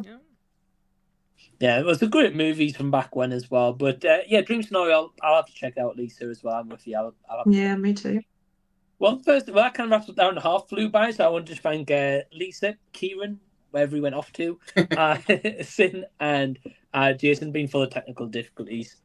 You can find Lisa at Lisa Loves, Kieran at Film Review Central, Jason Old Millennial, and Sin at Sin's Corner. Go subscribe to all their channels and go check off Paul's Off the Cuffs live stream after this one finishes. Sin will also be on there as well tonight. But thank you guys for joining me for this first hour and a half, and hope to see you soon. Thank you for having us. Yes, Thank thank you you. so You're much, welcome. Mike. Thank you guys. Have a nice Take night. care. See ya. Bye. And, Oh. I'm not sure. Okay, and we've got a couple of other guests in the wings. I think I don't know. Hey, hello guys. Hey, Hello. Hey, hey, how's it going? Fuck yeah, motherfuckers! There he is. He's in the How house you there fucking now. diddling, you big handsome bastards? I'm Yeah. I'm good. How's yourself, Nige? Ah, I'm a bit shit. I've slept most of the day. I'm just something not right. She's probably giving me fucking COVID. Oh, fuck me. Here we go. Fucking sympathy vote. It's come out of bed. I Get back into the fucking cesspit. Oh, Hey. there he is. Hello. Hey, Pete. Hey, everyone. It's fashionably late, Paul Dark, for the dramatic entrance again. Yeah, the cooker's finally fixed, so we're back. You've been doing that all day? No, for the past couple of hours.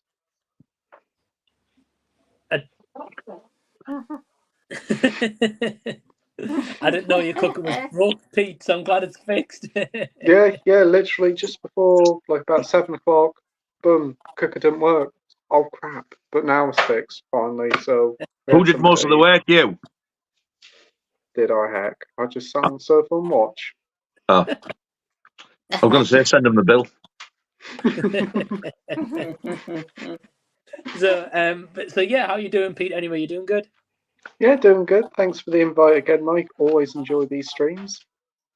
You're welcome, mate. Thanks for joining. And we've also got the return of Mike from T Shizzle. So how you doing, Mike? Yeah, I'm doing good, thanks. Yeah, thank you for having me on anyway. You're welcome, mate. You're welcome. Yeah. Good to have you again. And of course, the legend DJ Sammy G's in the house. How to? Stinging in a minging in an area. I'm the rest. Lol. Yeah, I'm still working on those lyrics, Nige. I'm doing all right, thank you, Mike, and thank you so much for having me on the stream tonight. Funny, because as John would say, it's funny because the last time I was on your stream was Saturday, the 26th of August, and actually Mike was also on that same stream as well. Yeah. Yeah. Oh wow. Oh, well, it's been a while. Or, as John would say, no, this movie is a movie about a movie where the movie is the movie and the movie in the movie, and what a great movie! And the transfer on this movie is like a movie, like no other movie. And if you like this movie, you can buy this movie in the movie shop down the road with the movie. I just watched. I was going to say, Nige, I just watched his review of the 4K of The Exorcist, and he's really sold me on that. Movie. He's got a T-shirt with fucking film on. Nigel, I was going to say it's not a movie, it's a film, mate. It's a film. I fucking despise that word, movie. I hate it. Really? Yeah, it winds me up. What? It's going to give me a fucking heart attack because it's a film. It's not a fucking movie. It sounds like a childish word. Oh, look, he's moving. It's a movie. I detest it. It's a fucking film.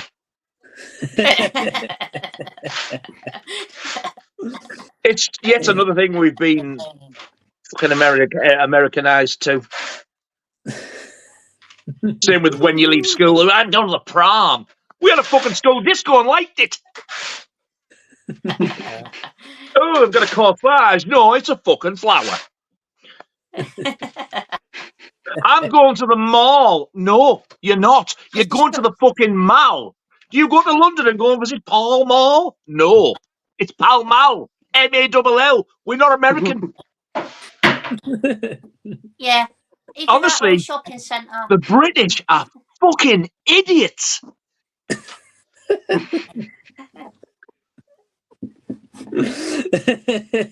Nigel's on a tangent tonight. Ring the ambulance like I'm fucking having one now. Well, before we start, I just want to say the link to channels, Nigel's channel, Rockgod 2004, Scott and Pete channels down below in the description box. Go subscribe to those guys. And Thank you very much, sir. Thanks, Mike. Welcome. Thank you, Mike. Appreciate that. And T Shizzle and Sam on YouTube, on Instagram, but their Instagram links are down below. So Yeah. Thank you, mate. Cheers. Yeah, absolutely. And I'm going to start this off before we go into comments, and I'm going to go over to Mike T Shizzle first. What is the last movie that you watched? Oh, the last movie I watched. I watched Shawshank Redemption last night. Oh, good one. What a Very film. good. What did you think, brilliant. Mike? Yeah. I love that film. Yeah, I think it's got like a really good soundtrack as well. I love it. Yeah. Thomas Newman, isn't it, who obviously did the score for the Green Mile as well? Yeah, he did. Yeah. Oh, fuck me. The contractors are in again. Can you hear them? The building are on the tea break at the same fucking time. PLAYTENDOGUY Building Services. Very reasonably priced. Thanks for the tip for future business and the quote. Like McDonald's, I'm always happy to help. No, I'm not. That's fucking Tesco, you stupid cunt. God, I swear to God, I'm losing my mind and having a heart attack at the same time. A fucking movie! I think Tesco's every little helps, isn't it? Yeah. Happy to help? Who's happy to help? I don't know who's happy to help. Never heard that one before. That is McDonald's, isn't it? Happy to help.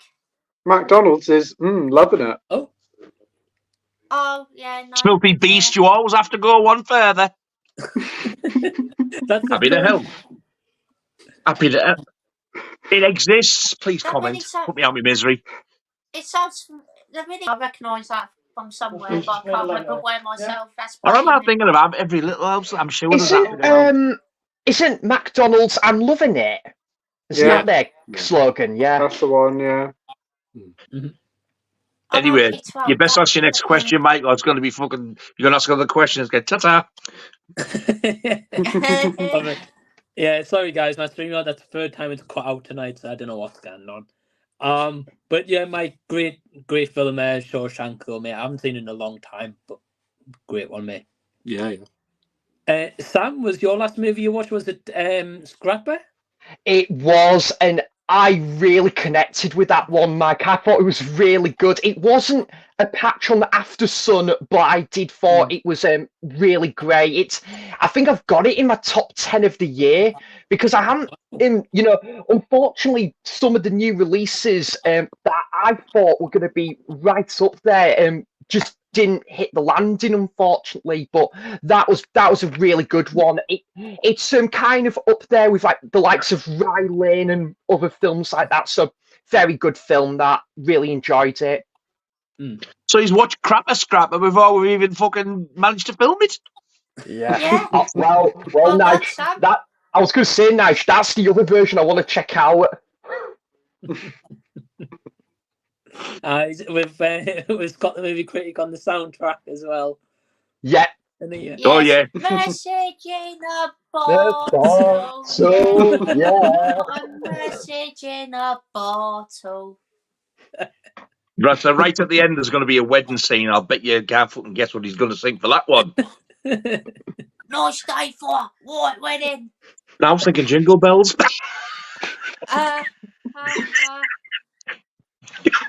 White wedding. It just makes us laugh, Nigel, when you said the other week it's like a Popeye impression. It is. It is, son. It's It goes like this. Can of spinach. I've done another one as well tonight. And on Nige, didn't I? Done another one. Yes. Yes, it was. Was it the other police song? Yeah. I mentioned it. He delivered. Yeah. What a fine job he did. Cheers, What Nigel. did you do, Scott? Ann? Walking on the moon. I was hoping you were going to say that. Yeah. I hope my legs don't break walking on the moon. I could walk for walking on the moon. Moon. I think it's better than Sting's version. Oh wow! You do realise that was so accurate. You're going to get a copyright strike for that one. Probably, yeah. Oh fuck! Sorry, Mike. No, that was good. When you go on tour, I'm going to see you. I want a Scott Tour T-shirt with the dates on the back. The Walking on the Moon tour. I'll get that sorted. Get the Albert Hall booked. Indeed. Well, Scott, if you come on and tour in the North East, me and Nigel will be at the same gig, mate. So. Oh, should we go to the stage? That'll be quite posh for him. Look under the stage, aye. Where I work. Oh, Sam will do the kit. I thought you said you used to work. Do you still work there? Yeah, mate. I've been there for 4.5 years. Oh, slap him out there and call me Rupert. I need to go. I don't think he wants to slap you fine, call you Rupert. He wants to get out of there. Give us a shout when Sting comes back, because I missed him last time. Oh, I definitely will. He actually played in my hometown this year, the Peace Hall in Halifax. Apparently it was a really good gig, that was. I want to see John Carpenter as well. He played the stage, believe it or not. Oh, that would have been good. John and Cody Carpenter, and the other one, his mate, with the ones who do all the anthology songs and the soundtracks with him now. All three of them did it on stage. Oh, wow. Did they were incredible. They were doing the keyboards and stuff, and like that. They had images on the back from the films. It must have been absolutely amazing. I can't remember if he did like some sort of tour for like to celebrate the 40th anniversary of Halloween night, or if I'm just making that up. I don't know. I don't know. Yeah, I'm not too sure. Comes back over. Oh yeah, I'll definitely go with you, mate. Definitely. Fuck me, kicking myself ever since. I'm a bit surprised John Carpenter did it too, though. Wow, I did not know that. Yeah, I was flabbergasted when playing the stage. You're joking, aren't you? I know Stupid, he didn't go. I know he did Liverpool at one spell, but I can't remember when that was. Like, so yeah. Wow. Yeah, you'd be surprised sometimes, like which artists come to do a tour. I know a couple of years ago, I think when I went to American Holiday, Huey Lewis came to the stage. And I was really surprised. Oh wow. Yeah, because especially if he's got like I don't know if he's got like a problem with his ears or something, but it affects him doing his songs now. That's why he's kind of not doing music anymore. Yeah. I'm kind of surprised by that. Well, Sam, do you get like the scoops on who's coming to the stage before it gets released to public, or? Not really, mate, because I mean I work in like sort of like the food and beverage areas, so I'm like kind of like like working like the catering and the kitchen department as well. But I obviously do get I do get a bit of staff discount when I'm there, which is pretty good. As I say, the next gig I've got the stage is Teenage Fan Club in November, which I'm really looking forward to because they're one of my favourite bands. Nice. Great stuff. Yeah. They've got their new album out tomorrow as well, so I'll have to pick that up at some point. Oh, they got a new album. That's pretty cool. I didn't know about that, to be fair. Yeah. The only gripe I've got, Scott, is Gerard Love's not in the band anymore, and he was kind of one of the key members, one of the prime songwriters, but I still enjoyed their last album, Endless Arcade, despite Gerard Love's not in the band anymore, but you've still got Norman Blake, and I think Francis, is it McDonald, I think, and Raymond McGinley, they're the original members. Ah, right. Awesome. Yeah. Oh, it's a good mate. stuff. Well, hopefully the gig's good for you in November when you get a chance to see them, mate. Thank you, mate. I would love to get tickets to see OMD as well. I've got my eye on that. They're playing at the City Hall. Cool. Yeah, they play City Hall in October, sorry, not October, sorry, mate, in March, and they've got their new album coming out next month. So I'm looking forward to that because it's their first album since 2017 as well. So it's been a little while. Yeah, they're really good. They are. I bet they sound amazing live. They are. Have you seen them, Scott? I've not seen them live, but they're a great band. I really do like OMD a lot. Oh, me too, mate. Mike, if you want a OMD album recommendation, sort of my introduction to OMD was Architecture and Morality. That is probably my top 100 albums of all time right there. I'll check it out, mate. I've never heard them before, so thanks for the suggestion. And from Mike's neck of the woods as well, they're a Liverpudlian band. Oh, wow. Yeah. Wow. Have you heard of them, Mike? I've not, no. You'll have heard them. You'll have heard Enola Gay. Yeah. That's the most well-known one. If you Google Enola Gay and play it, listen to it, you'll recognise the music. Yeah. It's used on adverts and all sorts of stuff. It was very early 80s when that was in the charts. It was 80, 81, something like that. That's always used in adverts now. Yeah. Oh, okay. Maid of Orleans, that was another one. Maid of Orleans. They did Souvenir, didn't they? Yeah. Yeah, I love Souvenir that as well, yeah. Souvenir's great. Yeah. Great band. I'll have to check them out. Yeah, as you guys said, if they've been on the radio, I've probably heard the song, but just didn't know who it was that sang it, so I'll have a look. It's got Cy Robson. He's saying, and he said, years ago, John Carpenter played at the Old Time Theatre in Newcastle City Centre. Wow. Wow, that would have been cool. And actually, Mike, funny enough, I'm actually going there in a couple of weeks to see Lloyd Cole. Oh, nice. Nice. Yeah. Must admit, The last film I watched was Any Which Way You Can. Sorry, Nige. Fuck me. We got massively sidetracked, Nige. So Nige. So what was that movie, sorry? Any Which Way You Can, the sequel to Every Which Way But Loose. I watched them both. Oh, cool. Right Turn, Clyde. I've heard of it, but I've never seen German it. disc, though. You've never heard of Every Which Way But Loose and Any Which Way You Can? I've heard of it, but I've never seen it. Oh, they're amazing. They're just They're great fun. They really are. Well, I'm glad you got them Blu-ray as well, Nige, even if it's a German import. Ryan sent me that. Bless him. He sent me a few Clint Eastwood's on Blu-ray. I was like really surprised. Ryan of the Night. That Ryan. He's going to be on tomorrow. Yes. He better not break it. Yeah, and Scott, do you want to plug your stream for tomorrow, Scott?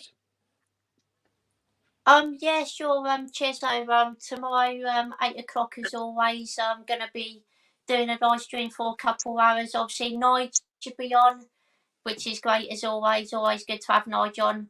Andy can't make it this week, unfortunately, but hopefully he'll be back next week. But our special guest this week will be Keith from You For Your Pictures joining us again, so that'd be awesome. And Ryan from Let's Get Kicking Movies, first time he'll be on the channel, so yeah, I'm looking forward to it. Should be a great time. Oh, awesome, mate. It'll be a fun stream. And the link to Scott's channel is down below in the description box, so definitely go support him on a stream tomorrow, mate. Look forward to it. Thank you, Mike. Really appreciate that as always. Yeah, mate. No worries. I'll be on like a kind of cottage break at the weekend, but I'll definitely tune in and say hello and ask a question or two. Yeah, no worries. That's fine. Yeah, no, all good. Well, Scott, coming straight to you again. So, what movie have you watched? Like the last movie you watched? Well, last film I watched was an absolute belter of a film. Really, really enjoyed. I watched Cape Fear with Nige and Ryan and our boy on Ryan's channel. Done a watch along of that, and wow, what a film! I forgot how good that film actually is. It's so good. I really enjoyed that. Really, really did. De Niro's a right evil fucker in that, isn't he? He is also an absolute Come, mate. I thought you'd have a fucking area then. I thought he was going to sneeze there. Yeah. He's also an absolute shoe. Man, you look like you're. My voice. Oh. He's gone again. This is the same thing that. Same thing happened to me last night. It must be Streamlabs. It's got to be stream shit. Yeah. It's got to be. It has, yeah. What were you saying, Mike, before you rudely got cut off? I was just about to say, it looked like he was about to like headbutt the camera before. I was like, is he all right? Yeah, my voice went really high pitched there for some reason. I do that occasionally, unfortunately, but there you go. He gets very passionate about it. He does. I do, yeah. To our amusement. Sometimes too passionate, but there you go. No, all good, mate. All good. Yeah, I've not seen Cape Fear, but again, you guys just find out it's a great movie, so definitely want to check it out. Oh, God, it's definitely worth watching. You'll enjoy it. Oh, it is. Both the original and the remake are fantastic. I was going to say, really looking forward to watching the original at some point as well. To be fair, I do need to watch. Yeah, that. I need to see that. Okay. Mm-hmm. And very soon, as I mentioned, I think it was last week, definitely getting the Exorcist watch parties on soon as well. So stick for that one. Definitely one, I think we're talking about that last week. Oh, what? Exorcist 2, The Lunatic, or whatever it's called. Yeah. Oh, shit, I forgot we'd said that. Yeah. That was last week, can't wait. I can't wait. It's going to be fun. Should be good. To be honest, I'm going to be entertained just watching everybody on the screen who hasn't seen it before. I'm going to be looking at I'm going to be going. I know what's going to happen. I'm going to say, you know what, that ain't too bad. I quite like it. You trust me, you're not. I was just going to say, I think I might report in sick that day, guys. I think I might have a day off. I might be. I think that's the day I've got booked in to have the fucking muck picked out my toenails. I'll just I'll ring the practice night. I'll find out when you finish. Get you on the stream. God, there's no escape. He can't come in for his muck appointment today. He's got something more important to do. There's no escape. Wait, night like you showed there. I've got me copy the other day, mate. I'm dying to rewatch this one. Oh, you got the Steelbook. Well. Nice. Yeah. Well, you know when they did like the first announced the pre-orders. Yeah. I was like, do I get that one or do I get like the the £45 one? And I was like, it's not really much different apart from like a nice poster. So I was like, I'll just go for that one. I like the new artwork as well. Yeah. So I'm glad I got that one, to be honest. I didn't know as well. Yeah, I didn't know that till I opened it that it's a 5-disc set. That I was shocked when I read that. I couldn't believe. I'm opening it, going, you get the Blu-ray, the 4K there, the 4K there. Close. Thought nothing of it. And then when I went to pick a disc out, I went, what the hell is this? I thought, I think they've given me 2 or 3 copies here by mistake. When I looked, I was like, Jesus. 2 4Ks and 3 Blu-rays. You get both cuts on 4K, both cuts on Blu-ray, and then you get an extra bonus disc on Blu-ray with all the features on. It's like, wow. I think for the one that John got with the slip, you only get 4 discs. You don't get the bonus disc. Wow. Oh. And I think for like 4K for like 25 quid, probably the best value of 4K you'll get. £24 for the Steelbook. That's really good as well, yeah. And it's not like extra like big or anything. It's just the same size as a normal. £5 for an extra disc and a Steelbook. That's nothing to snuff at. That's very good. Yeah. Mm-hmm. Yeah, no, I agree, mate. I agree. When I opened it, that's all I saw. And that was it. And then I just went to pick the 4K off there, and I was like, what the hell? You can feel underneath. There's more. So there's another 2 discs under that, both Blu-rays. And then there's one under that as well. I couldn't believe it. Oh.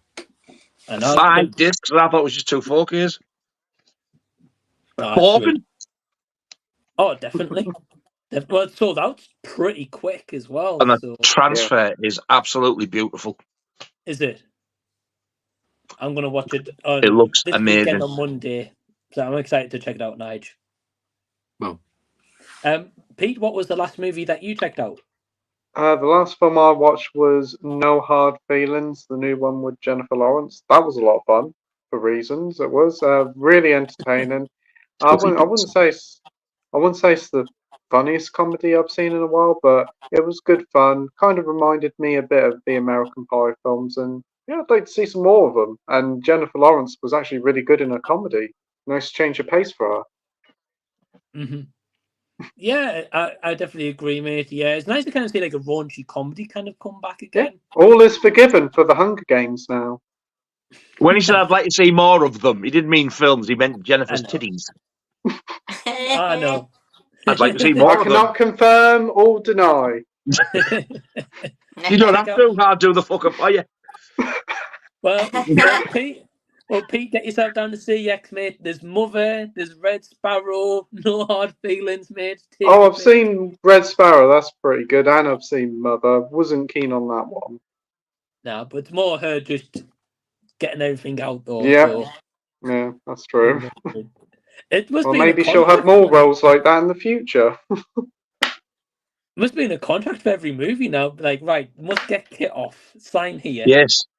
There seem to be quite a few films like that. It's totally different from X-Men and Hunger Games. Probably she's trying to break away from that, like, sort of young audience to go more like adult films now. Yeah. Yeah. She's getting her fanny out. It looks like she's trying to get into the fucking adult industry the way she's going. Dirty bitch. Well, I'm all for it, Nigel. I knew you would be, you filthy beast. Well, no one's saying no here, mate, so it can't be just me, I'm guessing. Everybody's wank bag's full now with Jennifer. I need to say Jennifer Lopez then.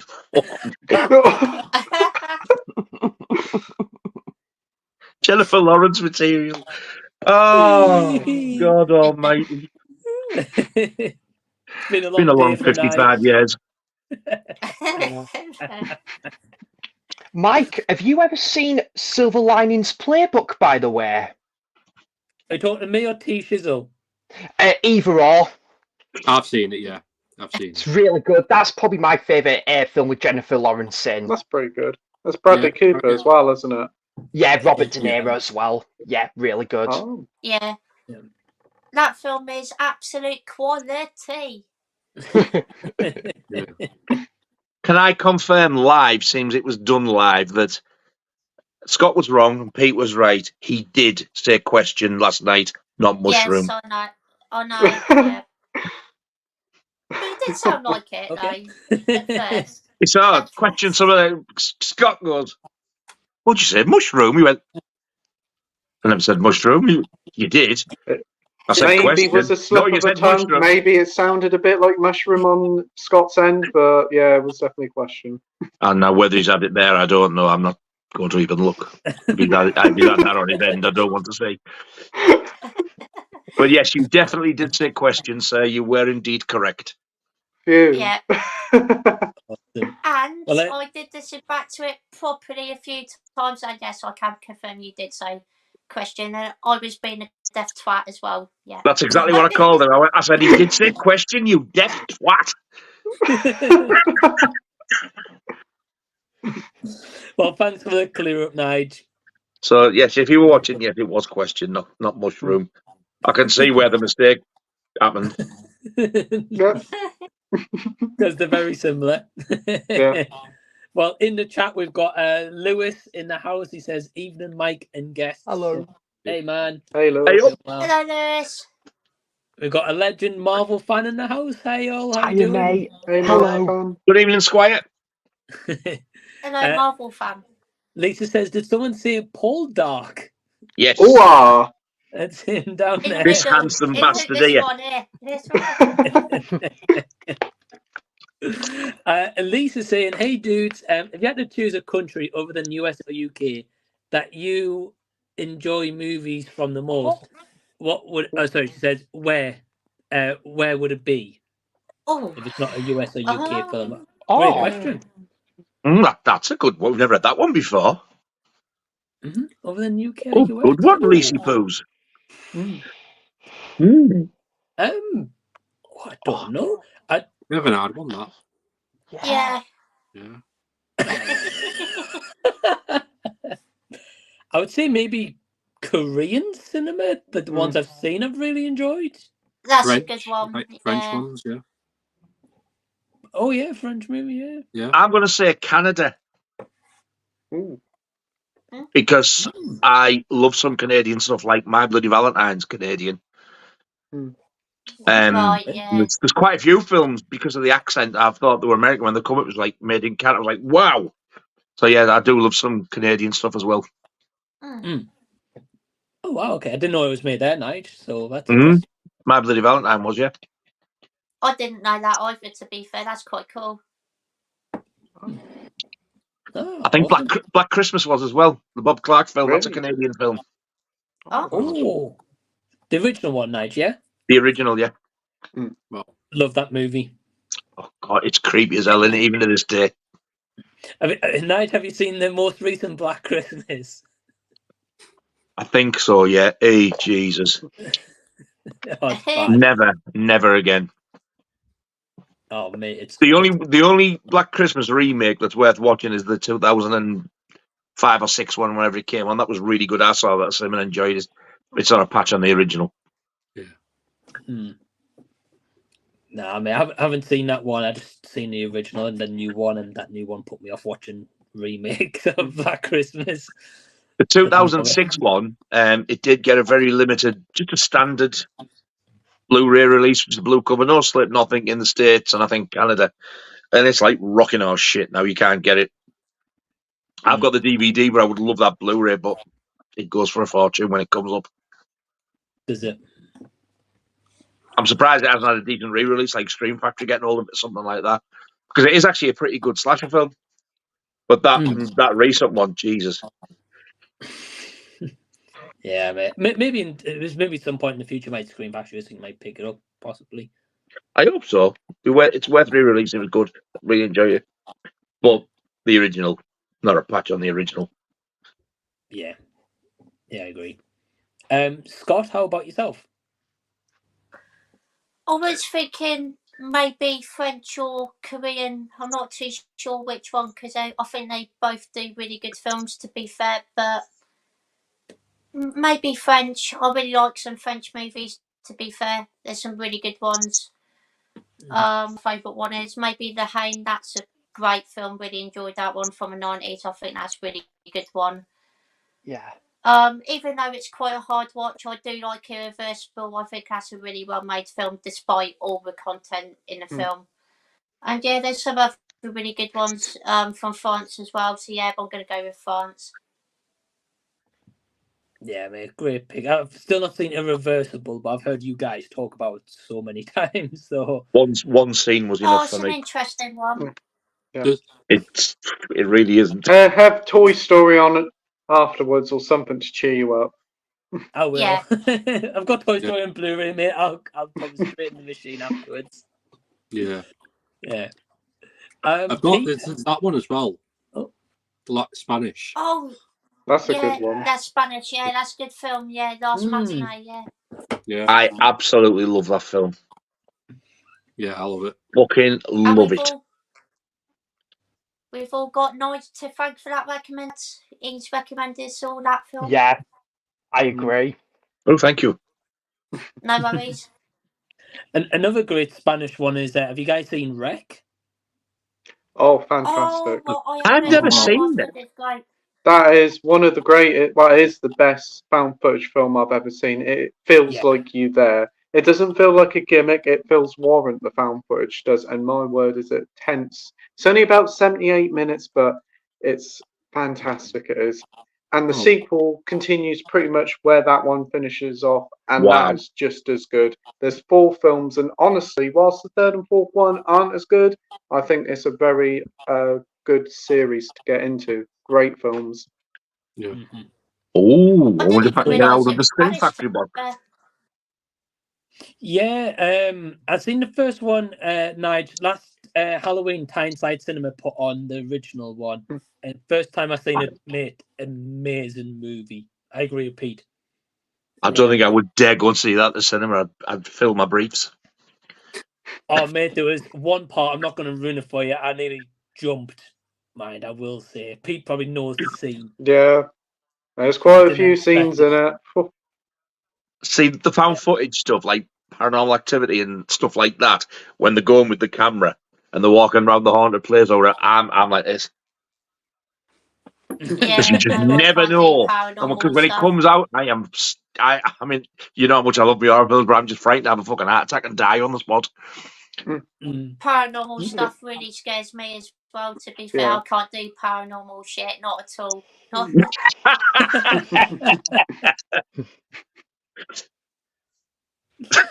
Man, yeah, no, I got to agree with Pete. Can't recommend Wreck enough though.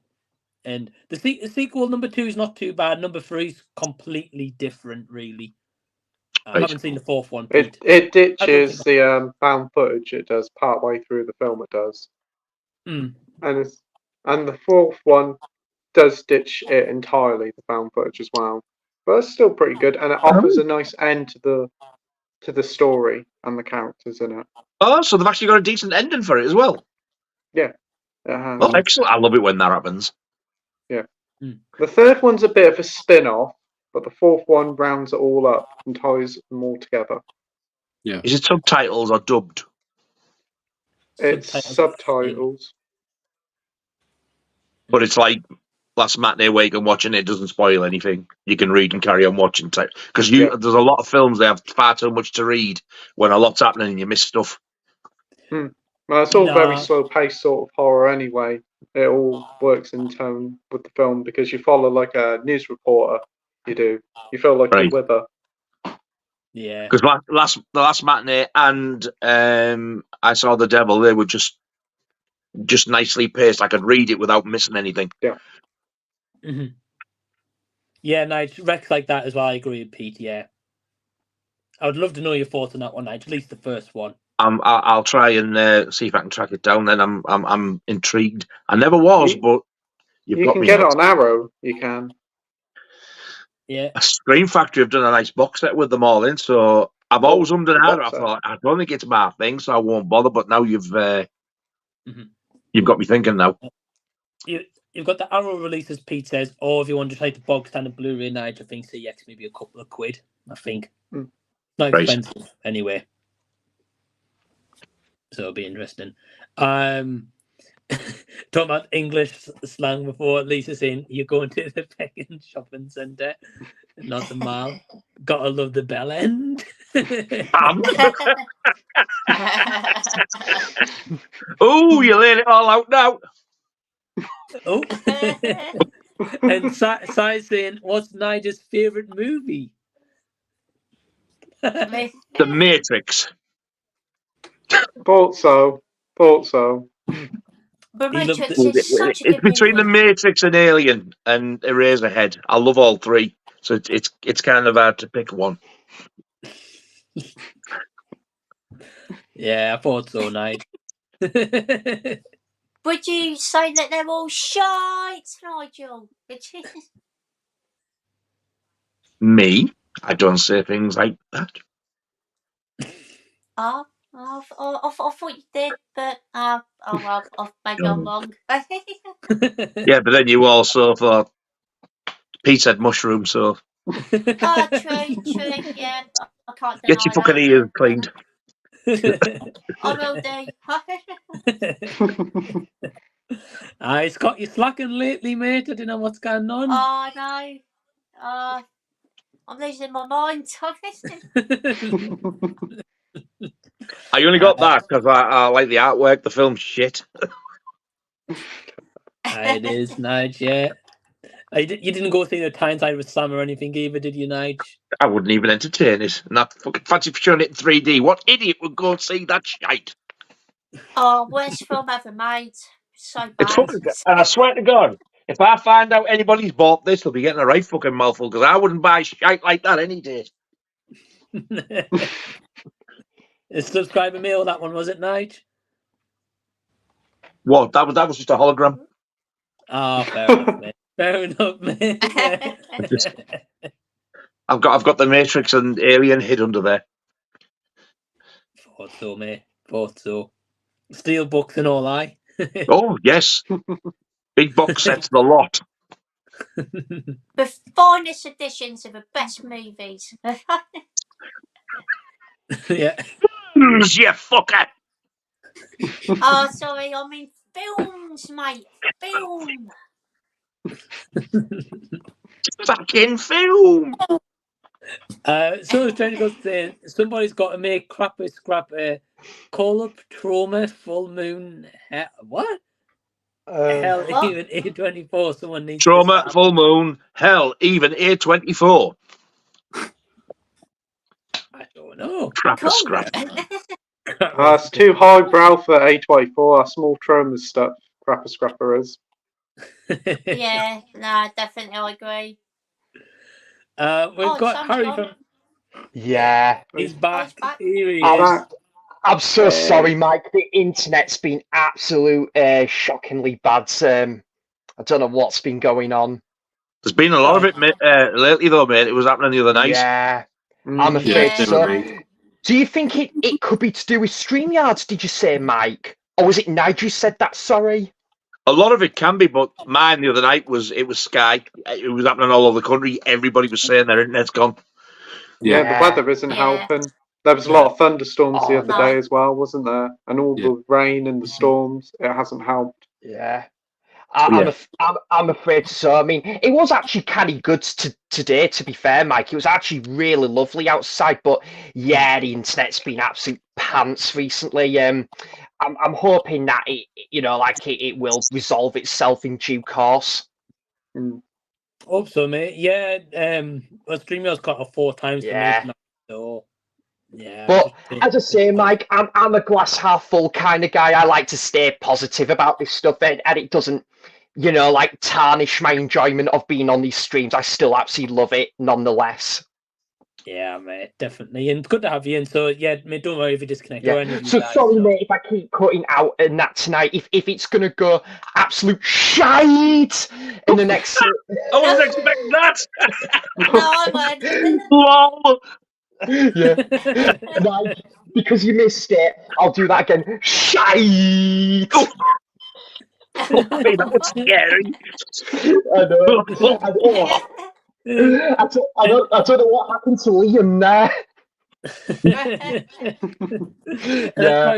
That's probably blew someone's ears out with their headphones there, Sam, as well. Oh, so, sorry. good Shut job, mate. off now. Well, very good, mate. Well, we've got Harry in the chat to hail him. So, hey, Harry, Hello. hope you're doing well, mate. Hey. He says, hey, everyone, Hello, good to see you. He says, what do you think about Rotten Tomato scores in general? Do you think they're fake or people have over-dependence on them? At least for me, I can only comment very quickly and say I don't really pay attention to them. I just go see the movie, and if it's good, it's good. If it's not, it's not really. Nige, how about yourself? Yeah, I don't pay any attention to them. I've seen people swear blind by them and they'll follow them religiously. I'm thinking, why? Watch it and make your own mind up. Yeah. Yeah, Definitely, mate. Same here. Mike? Yeah, same. I don't bother with it. So, yeah. Yeah, man. Fair enough. Scott? To be honest, I really couldn't care less what people write on there. To be fair, I just go with my own opinion, and that's it, basically. Yeah. Best way. Pete? Yeah, definitely. Yeah, I don't really take no notice of them. The only reviews I pay attention to is like everybody in the community and listen to their opinions. That's it. Yeah, I agree. That's a good point, actually. Yeah. Yeah, I tend to be like, if we guys talk about a movie, you're going to get more realistic approach on the movie. Exactly. And Sam? Yeah, it's a really funny one. I mean, if a film gets like, all these shockingly bad reviews and I didn't have interest in the film to begin with, I probably would give it a pass.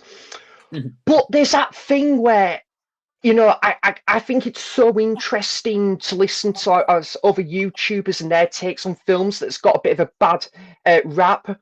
And kind of like a couple of samples I would give of this, Mike, was I know, say, the likes of Batman Forever and Batman and Robin have got, a lot of, have been called every name under the sun, those films, but I'd try and go in with a clean slate and try and make my own mind and go in and kind of go based on my expectations, going in, treating it's not going to be this masterpiece, there's this sheer, like award-winning cinema, but treat it as but have fun with, say, a flawed film.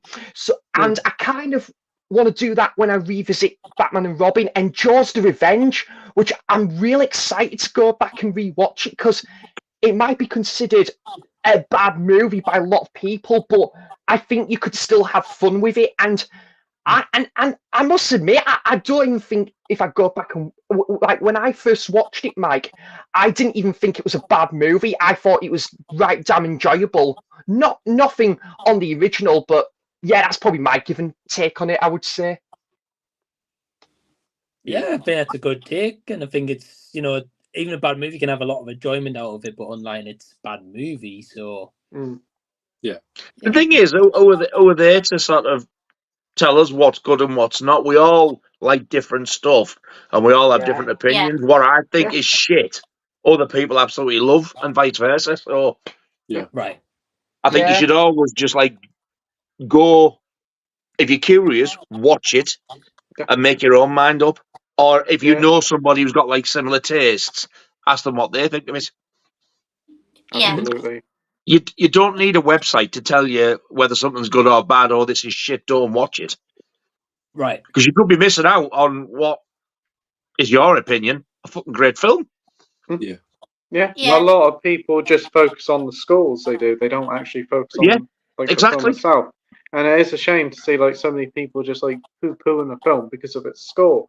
I mean, if you go to IMDb and you look at Friday the 13th, I think it's only got 32 on Metacritic, but the film itself is worth way more than that, upwards in the late 70s, early 80s. It's a really good film. You can't listen to Metacritic or Rotten Tomatoes or any of those sort of websites. Absolutely not. Best just to judge for yourself and see what you think. If you don't like it, that's fair enough, but at least you tried it. Yeah. I think even if you read the synopsis for yourself and you think, I don't like the sound of that, that's fair enough. You've made your own mind up. Yeah. Because I think if they don't like the film, they're going to deliberately make it sound terrible. Yeah. They will make it sound as bad as they possibly can. So you take note of what they say and go, I'm not watching that shite. Because if you read the genuine synopsis, what's on a Blu-ray cover or just what the film companies put out, what it's about, and then make your mind that you don't want to watch it, that's fair enough because you've made the decision yourself. Yeah. Yeah, I think it's extremely important to have your own opinion there, Nige. I agree. Exactly. Yeah. I agree with you guys. Yeah, I think we're on the same boat. Plus, it gives us a chance to have a discussion like this as well. So yeah, and I will say as well, Mike, you find as well there are occasions where a really popular film, and that could be obviously, making the rounds and just getting all this well acclaim. You might think, well, you're hoping to like it, but then it gets overhyped, and then sort of that's kind of maybe it wasn't to be. Whereas it could be on the flip side, this film that you had least expectations for, you might actually prefer. Sometimes there's that occasion to it as well. Yeah. That is a hell of a good point. The amount of times that a film has been hyped, and I'm can't wait to see this, and you come out feeling so deflated. Because it's either not as good as you expected, or you think, what a pile of shite that was. Yeah, it was like no film mentioned Smile. It was like with Halloween Ends, wasn't it? It was getting all hype and that, and it just came out shit. I loved it. There you go. There's another opinion. I absolutely loved it. I do not get the hatred for that film, but that's just me. What film was that? Sorry, Nige. Halloween Ends. Yeah. Okay. Yeah. Yeah. Yeah. I have a theory with those three Halloween films, Yeah. Okay. And I've mentioned it to somebody, I can't remember what, so forgive me if I'm repeating myself here. If you watch 2018's Halloween, then watch Halloween Kills, then Halloween Ends, watch the beginning titles when the title of the film comes up. Each one, 1, 2, and 3, is the exact same font of the original Halloween 1, 2, and 3 in Season of the Witch. Yeah. Halloween Ends is written in that plain blue Halloween 3 font. Yeah. Halloween 2 and Halloween Kills were the goriest of the 3. Yeah. 2018 Halloween and the original were like more like Laurie Strode based, and there wasn't, well, there was the littlest gore anyway, but it was still violent. But the original Halloween 3 Season of the Witch, people absolutely hated it and shit on it all over. Now look at it. Everybody loves it. Yeah. Was that the plan with Halloween Ends? Are we all going to start and think the same? I think it anyway. I liked it. But people who still don't like it, I've heard people say, I'm going to give it another chance. Like, you know what? It wasn't quite as bad as what I thought it was. Yeah. I think people hated it so much because there wasn't as much Michael in. So fuck. Yeah. Follow the story. You don't want him on the screen for the full fucking hour and a half or 2 hours. Jesus. And that's kind of why a lot of people on that hate train for Season of the Witch at the time, because it didn't have anything to do with Michael Myers at all, and then they just basically just slandered it in the press. Mm. But to treat it as a horror film, I still class it as a Halloween film, Nigel. Of course I do, because it is got the name and it deserves it, because it defines the season of Halloween, that film. Yeah. But I still think in its own right, it is a damn great film for what it is. It's got such a fantastic concept, and I just absolutely love that film. I watch it every October. I do think the John Carpenter film, the original, is the better movie. But my favourite of the first three, because I've only seen the first 3, is Season of the Witch, because I absolutely love it. I can't wait to get the 4K edition of it as well at some point. That's another similarity. See, in Halloween Kills, people said Michael's not hardly in it. In Halloween 3 Season of the Witch, he wasn't in it, apart from the little trailers for Halloween on the telly. There's so many similarities that it was like done deliberate. Yeah. I think with Halloween Ends, though, it was just like they had hordes of like footage. They filmed hordes of stuff for that film, and they were messing about with it all the way up to the final time. And I'd like to see what other drafts of the story was going to be like, because they apparently had so many different ideas. Maybe later on down the road they could do some other cuts of the film, like the original. That would be good. Director's That would cut. be good. Yeah. I think the trailer killed it as well, because the trailer, I didn't see the trailer. I still haven't seen it. But it's The just marketing. fight between them two. And then when it didn't happen, that's what people were not like, can't wait to see this. This was the biggest issue. The And it didn't marketing about it was wrong. All it showed you was the final 10 minutes of the film. A couple of sequences of that. Making Out was like the biggest fight of the century, and it was a bit of a whimper compared to what the trailers made out. No Corey, no nothing in that trailer, and it just like it pulled the rug under you. Whilst it was good, it kind of kept stuff secret. It did like mislead a lot of people going in. Yeah. I agree. Yeah, the marketing wasn't the best. Yeah. I mean, I'll give it a rewatch. I wasn't huge on it, Nigel. I will admit. Like, I think just because the whole Corey thing, I liked it, but I wish they introduced him in Kills and had him like his arc finish. Because he's the thing. The worst thing in it for me as well. I couldn't stand the little prick. But my biggest worry once he started and he's going to Michael, I was thinking, no, you're not going to do this. You're not going to have these as a fucking tag team, please. And then when what happened, I was like, get in, you fucker. So I was glad he was there, because I got a lot of joy out of him not being there. I love to hear thoughts from like Nick Castle and James Courtney about it when I meet him in November. I'd love to hear what their thoughts are. Yeah, that'll be interesting. Yeah. Yeah, I don't know. I don't know if they would say anything bad though about it, because they're representing Halloween while they're there, aren't they? The conventions. They might be though. Might be honest, but you never know. Yeah, you know. Yeah. Well, great question, and we've got another comment here. We've got Menage.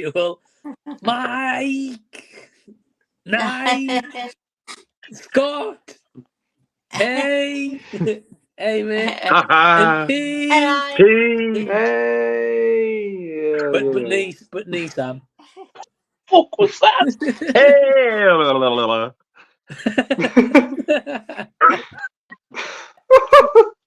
And hope you're all lovely jubbly. Thank Oh, you, mate. yes. Yep. Happy as a pig in shit. And got Gary North saying, good evening, everyone. Hey, Gary. Good evening, Gary. Hello. And Menagio says, have you guys seen the Steelbooks HMV exclusive for Megan on 4K? Yeah. And Zavi as well. Yeah. I sent it to a couple of you guys today as well. Yeah. Who's pre-ordered it out of us? Me. Oh, just me. I've not yet. Oh, Hell yeah. You haven't pre-ordered it, mate? No, I will do probably like when I get paid. I get paid like the day after. Didn't you order it, mate? You sent me it? No, mate. I thought the movie was all right at best, to be honest. I Are you a haven't Child's seen Play it yet. fan? Well, I did see the edition. Are you a Child's Play fan? Oh, yeah. I love Child's Play, mate. Yeah. Get the fuck out. Get out! All right. Fucking Child's Play compared to that? I like Chucking the just that concept. tits in now, the little shit. I like the concept of Megan, and I'd be interested to see what they do with like a sequel with it. But They're I supposed don't to like. be. Yeah. I don't know. I just didn't like it enough to own it on physical media personally. Maybe on a rewatch, maybe, but not I'm hoping to do a sequel, but then I would like them to stop. I don't want them going on and fucking on and on like they have with Chucky. I want them to stop so it remains two enjoyable films, and that's it. Yeah. Definitely. I don't know when these people are going to learn to stop pissing everybody off by doing more and more and more sequels. Yeah. If it keeps We still making go and money, see them, they'll but keep doing it. yeah, we're good. Everybody goes and sees them, and then more like fuck about them. That was shit. That was shit. There's another one next year. Can't wait for that. Why so you can have another Mournfest? Quick while you're ahead. Nige, I'll add to that. Do you think Scream 7's going to be the last one, by the way? I am hoping so. It needs to be. I It needs to be. It does. Me personally, I think we could get Nev Campbell back, end it good. Whether she lives or doesn't, I'm not bothered. As long as she's back for the final film, then they end it and don't do any more. Yeah, bring Stu back as well. I think that would be a bit daft because for me, he died. But there's been that much talk of it. I wouldn't put it past him. Yeah. I think I need to give it a couple of years because, like, it was only a year after, like, Scream 5, we got Scream 6. Give it a couple of years, bring out Scream 7, then leave it. Yeah. Agreed. It's supposed to be out next year, isn't it? Really? Oh, is it? Wow, that's Didn't a they quick announce turnaround. a poster, I think? I've also heard as well. You don't know what to believe because at the minute it's all rumours. But I posted a photo, said, "Oh, this looks interesting," and they were in London. A London one would be cool. I've since said that that's all false. Yeah, So it sounds too good to be you just true. have to wait and see. Yeah. I think I heard a rumor that it was It would going to be be good, though. a different director this time as well, though. It is.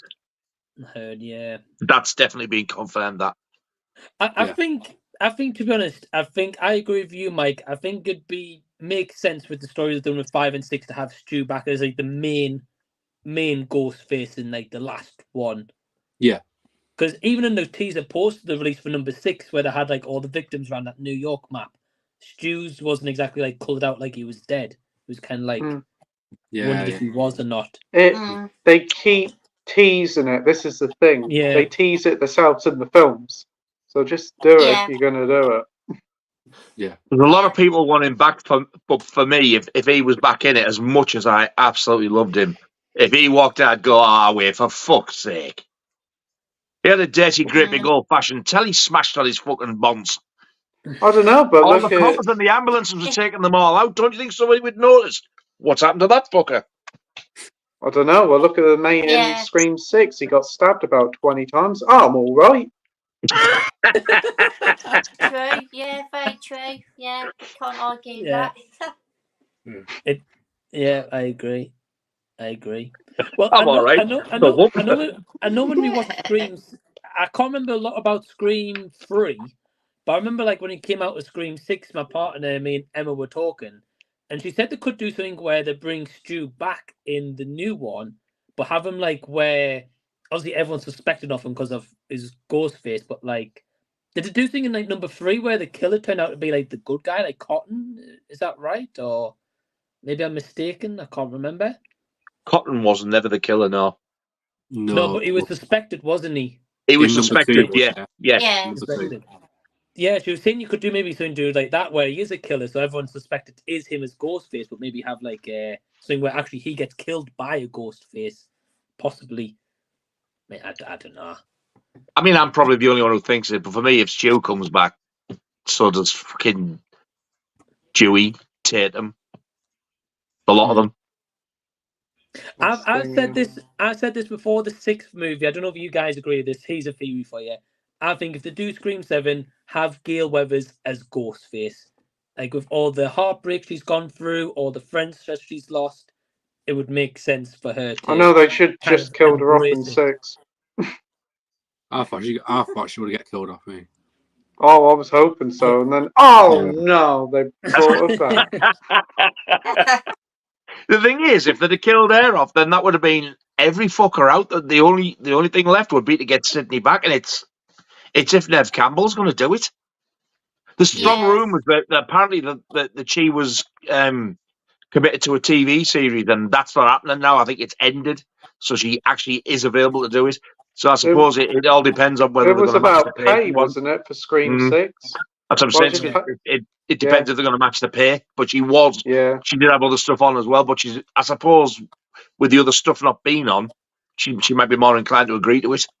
Yeah, and considering how much success the films are and so little they cost, they can easily afford her. Yeah. Oh, and he's gone. Oh, there he is. Nice. He's back. Oh, he's there. I did say something there, you know. What was it? What? I did say, I can't fucking see you. It's froze. Oh, there we go. I actually did say, and let's face it, she does deserve it. She's been in all of the others. Oh, yeah. Definitely. She was missed in 6. There's no denying she was. I missed her not being there. I did. Yeah, it'll be interesting to see what they do with the 7th one anyway. Because it's bound to happen. And what you were saying, Nigel, about Megan, like the first one made a load of money. I think this year, Halloween Horror Nights in Florida or America, that had like a Megan attraction as well. So I think it's bound to be a trilogy, I think, if anything. I'd be happy with that. Trilogy'd be good. I just don't want them to fucking go on and spoil it. Yeah. Yeah. Yeah. I think trilogy just ended there. Yeah. I would definitely be happy with that. Menagio asks Nige, he says, Nige, have you digged into your Psycho set? I was wondering what are the transfer like in all the films? Are they true 4K or upscales? I haven't. I was going to watch a couple of them earlier today, but I got up and I ended up having to go back to bed because I just felt like absolute death.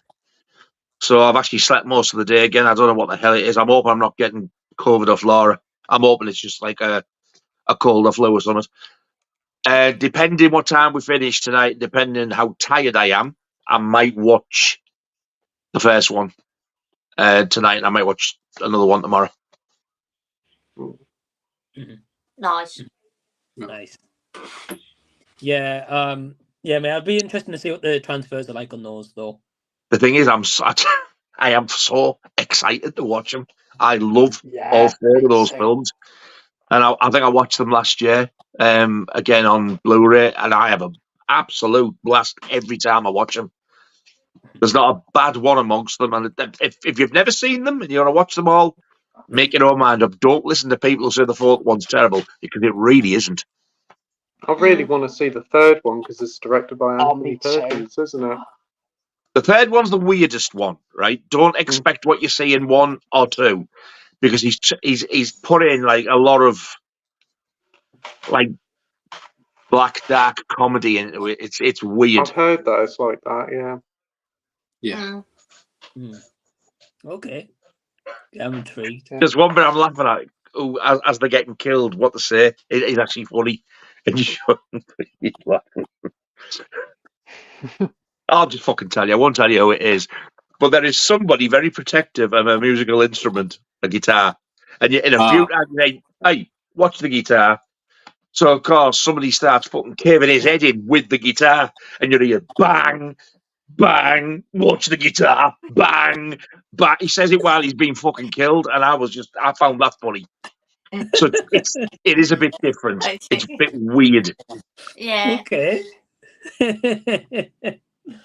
You've got me interested. It's quite gory though. It's quite violent still. It's really good. Yeah, that's great to hear. Okay. I'm sold, Nige. I'm sold.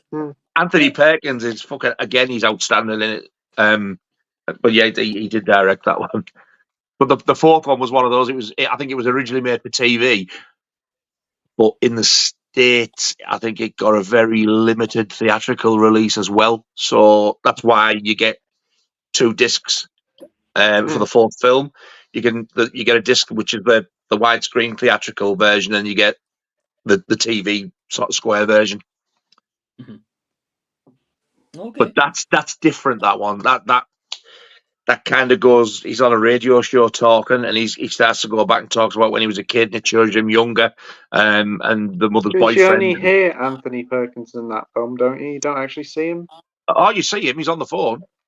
Do you? Oh, yeah. And then when he goes off the end, he starts to go a bit funny again, so that it's back up to present day with him. But Henry Thomas from E.T. And he also played the Jack Nicholson part in Doctor Sleep. You know, the sequel to The Shining. When he goes to the bar, Yeah. and the bloke behind the bar looks like Jack Nicholson. That's Henry Thomas, the kid out of E.T. Believe it or not. And he was in one of those haunted things. He was the father in one of those haunted things on Netflix before, Haunting of Hill House or whatever it was called. I don't know. Well, he plays Norman Bates younger, but it shows you like how his mum actually does end up dead. It goes back and shows you all that. I think it's very, very cleverly done. Yeah. I'm intrigued to check it out, mate. Arrow's box set's out as well. Yeah. Look at it up. Because that box set's it is beautiful. I'll give you a quick flash. Nice. That slip is lovely. So all that writing is on the slip, then you just get that. Well, that's cool. Yeah. And for like 55 quid for 5 discs and that box, and every one of them's got two-sided poster. That's a book, that end one, that thick red one, that's a book. Gorgeous set it is. It's really good value set. Yeah. That'll probably sell out pretty quick if it hasn't already. I'm surprised it hasn't, but it's still available, apparently. Give it a few weeks and I think it'll be gone. Yeah, I do. Yeah. But that Bruce Lee one is still about, and that's quite expensive. I'm surprised that's still going. That's sold out on Arrow's website. Oh, they've still got it on Amazon for about 110 quid, and I've seen it in HMV, and I'm like, wow, really? I'm sure people are bidding on that on eBay for more than that. Yeah. It depends if it's the gold box. That one's worth more. Yeah, that's the Arrow store exclusive. I actually kind of preferred that artwork, the yellow one. Yeah. I think it's then you get a couple of extras as well, Pete, with that one, I think. Might be wrong. I got Frank's gaming saying, good evening, guys. Hey, man. All right, Frank's mate. Got a strange question from a brother here. I'm going to show it.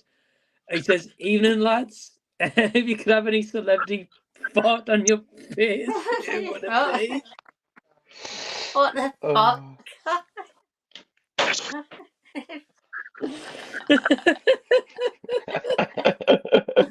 I don't know where the hell he's got this question. If you could have any celebrity fart on your face, oh, he's letting us know a little bit about him, isn't he? The filthy beast. Oh man, are you seeing our Metro porn star by any chance? I don't know what the. Well, I've got my answer. Go on, Nige. But there is a what's the word? There's a condition. It's definitely Jenna Ortega, but it's not her ass. She can do a fanny fart on my face instead. She can queef till her heart's content. And I just sniff the tuppence.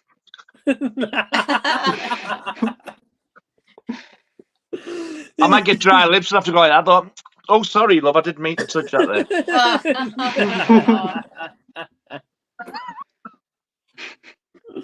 You dirty man. fucker. You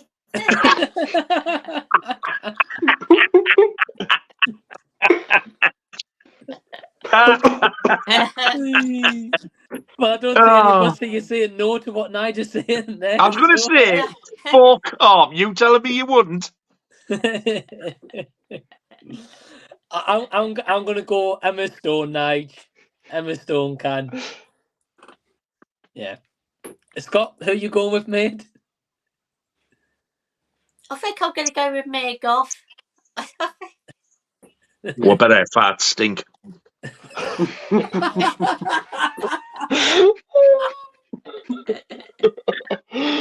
She'll save up a dirty, great big Sunday dinner one for you.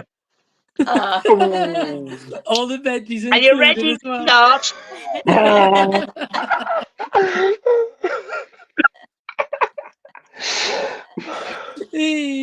With a bit of scarecrow material coming out as well. He'd be in the Daily Star headline. Mia farted in my face and I spewed my ring up. Oh. He would have been the Daily Star when he night. I meant the Daily Sport. Sorry, not the Daily Star. I know. Me got farted in Popeye's face. Hey, man. Well, So I'd be the wise one. I think you would. Yes, Jenna Ortega farted on me. However, it was from her front bottom.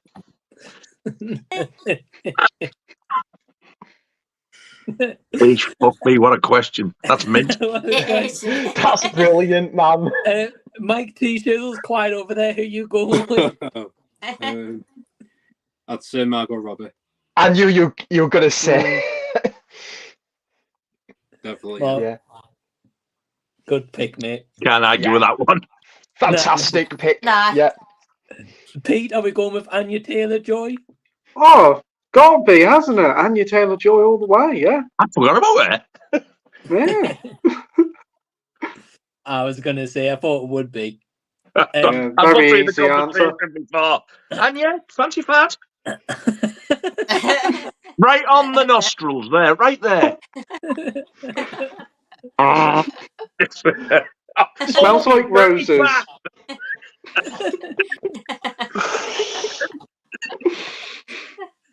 God, the stories we could tell if this was happening. What, me has got fart smell like Sunday's dinner? Yeah. Me and Yeah, God man. dropped a sprout right in my mouth.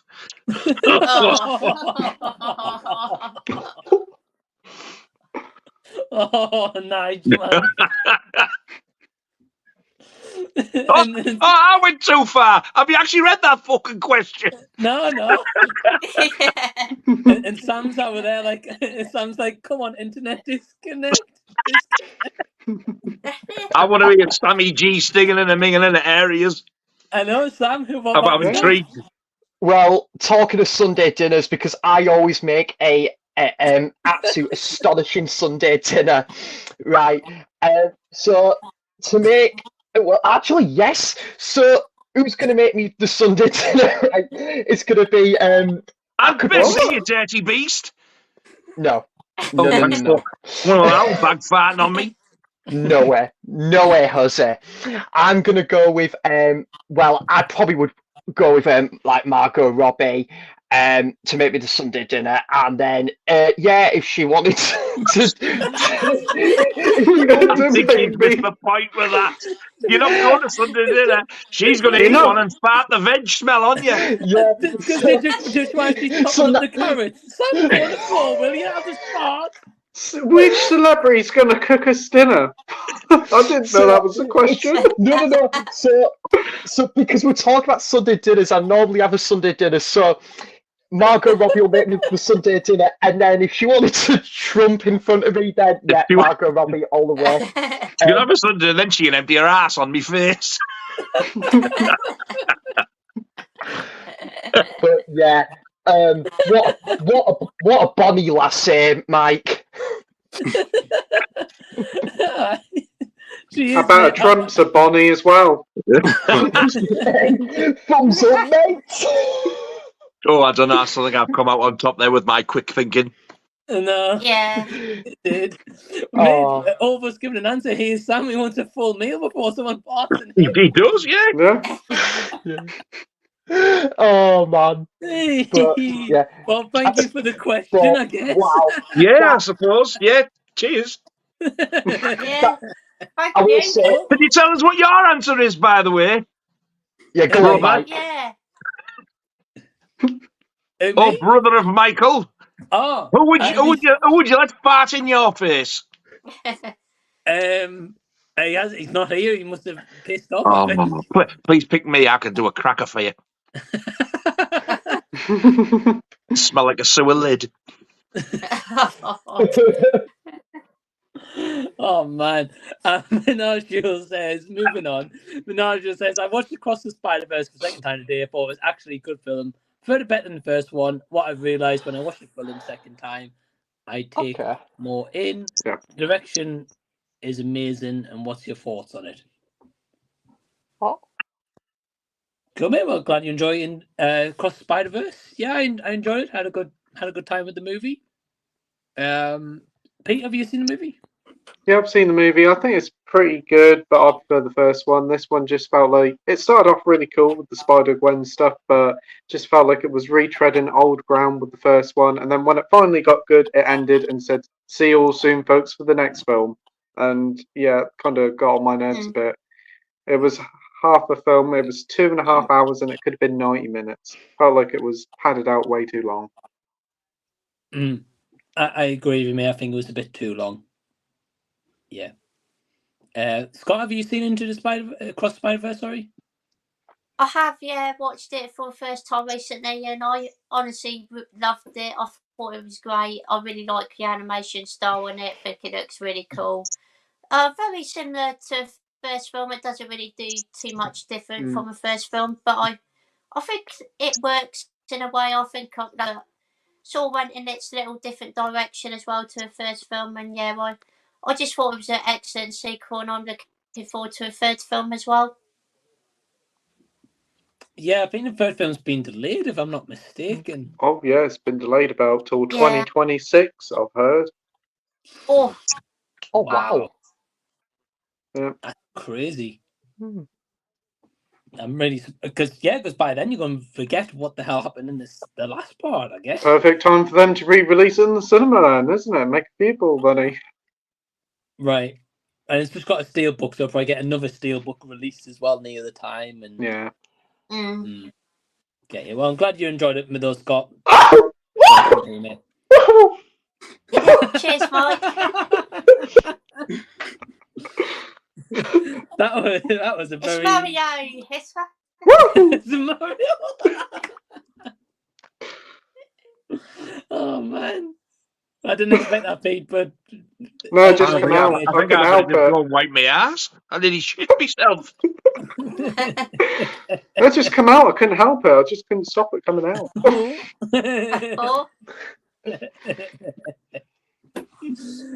Mike T. Shizzle, have you seen Across the Spider-Verse? I haven't. Sorry, no. I've not watched the first one as well. I don't do the animated stuff, sorry. I mean, no, fair enough, mate. Fair enough. Nige, have you seen it? Have I fuck? Beautiful singing, mate. Fair enough. Thank you. Welcome. Sam, have you seen Across the Spider-Verse? I've only seen the first one, mate. Or was it Into the Spider-Verse from 2018? Yep. I only watched it for the first time, I think it was back in July or something, because I've got the 4K on it was like $9.99 from HMV. But I enjoyed it. I thought it was very good. I think it's yeah. I don't know if it's one of my favorite animated films personally, but I did really enjoy it, and I'm going to try and check out the sequel before the year is up, definitely. But yeah, the first one, very enjoyable, pretty good. Yeah, awesome, mate. Well, I look forward to hearing your thoughts when you check out the sequel as well, hopefully soon. Shame it didn't get a slip cover, didn't it, Mike? Because the first one did with the 4K, but this one didn't. Oh, right. I don't know, mate. Sony don't give out slips anymore in the UK with their films. I know. It's crap, innit, mate? No. Shame. Strange thing. Sony country that don't do it. Oh, yeah. Nige, your talents are wasted, mate. Yeah. I should be on the stage, sweeping the fucker. Yeah. Has anybody got this? No. I've got the Blu-ray of it.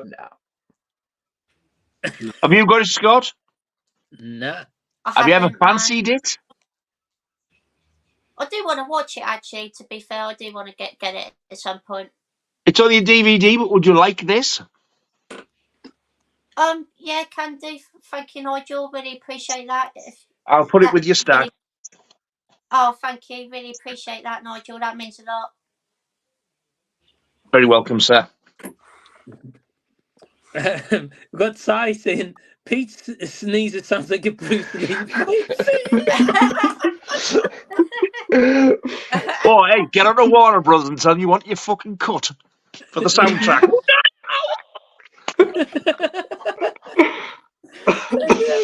What is happening in this? I don't know. Oh. It's an interesting one. It's been brilliant, Mike. I've absolutely It's been a lot of fun tonight.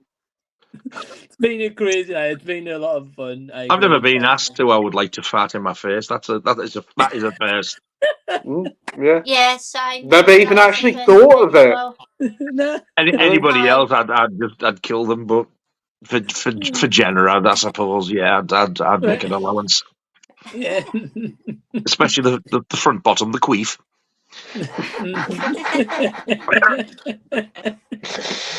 And Sam wants a Sunday dinner, boy. He gets one. Sam just wants it to shit on his chest. Oh!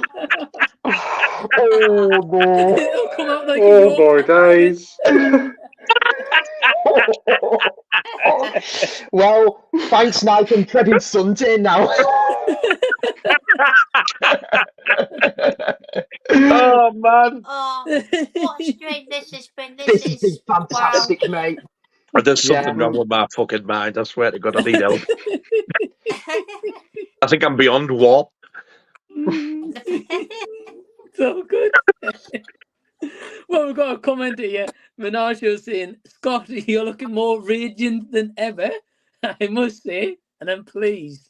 Wow, I love you, dude. Scott has pulled. Thank you. I guess. Scott's speechless, aren't you? I don't know what to say. Scott, have you changed up your skincare routine or something tonight? I don't know what's happened. No.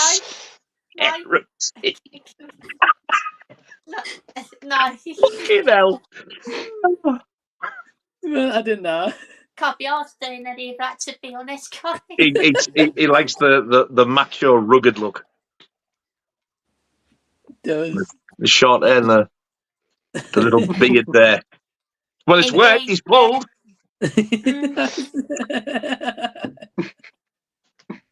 Oh, man.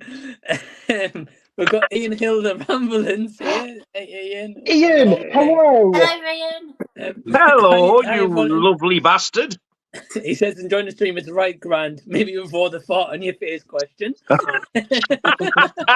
Yeah, he's not even to read he's not even to hear this one. Now he's thinking, fuck that, I'm off. To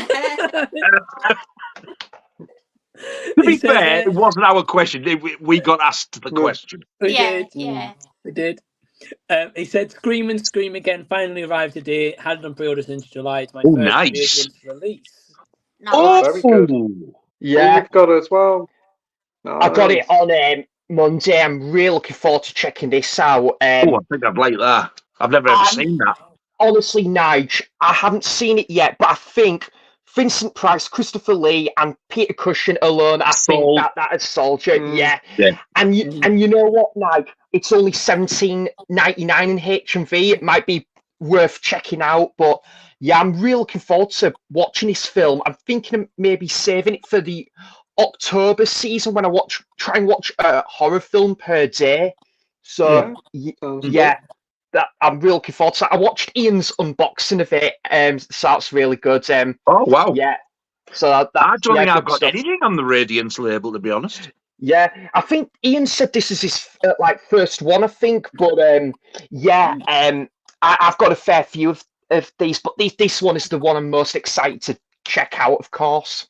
They're really nice releases from Radiance. They are. I like the little cardboard slip at the side. Yeah, that's quite cool. It's like an Obi strip, isn't it? Like where you got a Japanese record and stuff. Yeah, I was going to say, Pete. I tell you, film that you would really like that was one of their early releases is Big Time Gambling Boss. I think that's like a martial arts, or I think it's like a martial arts film, or it's like I think it's like a crime film or something. I think it is. No, I think it is martial arts. I think, but you would really enjoy that. I'd definitely recommend that one. But yeah, and Mike, me and Ian have got something in common. We're both from West Yorkshire. Is he? Yeah. Is it? If you watch his videos, you can tell he's got a strong Yorkshire accent. He's really grand. Yeah. Indeed. No, mate. Well, that's awesome. Ian picked up and you as well, Sam. Yeah, I've never heard of it, but that cast is really impressive. So I'll be interested. Yeah. I'm so excited to check it out, mate. As I say, because I've been watching season 4 of Sex Education all day. Obviously the Netflix. It's the Netflix series, Nige. He's been watching it all day, but he's got a bicep like Quagmire.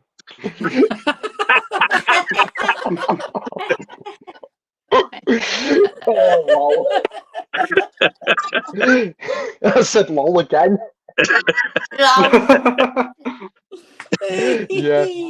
He's going to be live action Quagmire, isn't he? Giggity. I need to go. He's back in for season 2. So yeah, Mike. Once I've finished the final season of that, then I'll be moving on to. I've got a few films to catch up on, and that's one of them. Once you finish the final season of that, you'll need a fucking hospital bed. It's actually really good, though, isn't it? Mike, you've watched it, haven't you? The Netflix series, mate. Yeah. Yeah, it's really good. Yeah, I enjoyed the first season the most, I'd say. Yeah, I think the first 3 seasons are on like kind of similar levels of quality. This one, season 4's probably been the weakest, but it's still really solid stuff. And there are some obviously Bonnie lasses in there. That Mike, that Ruby, she's a pretty damn beautiful. Mm-hmm. Do you know Ruby Matthews? It was Otis's girlfriend in season 3. Yeah, I would probably say Emma Mackey's probably the best one. She was in Barbie as well, wasn't she? Yeah. I bet Ruby would pump in your face. Yeah. She might just do a little. There's a little cheeky one out there. Make him a Sunday dinner first, though, otherwise it's a no-go. Oh, no, Sunday dinner's Oh, no. Gonna say, Mike, she wouldn't say no to this handsome Yorkshire chap right here. No. No, definitely not. She'd gladly empty her heart on you.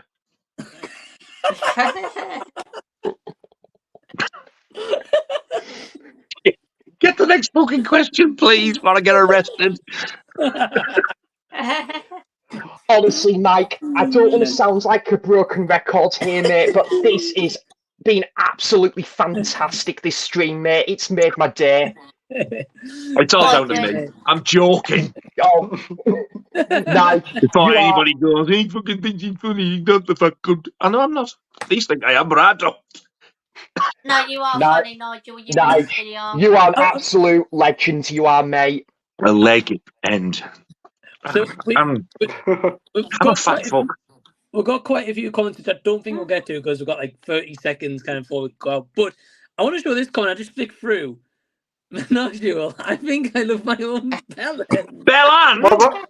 Belland? Is that a land of bells? Bellland. There's a land of It sounds like a Bellends, is kid's there? theme park. Welcome to Belland. A land full of bellends. I think I love my own Belland. I think you've got serious issues. That's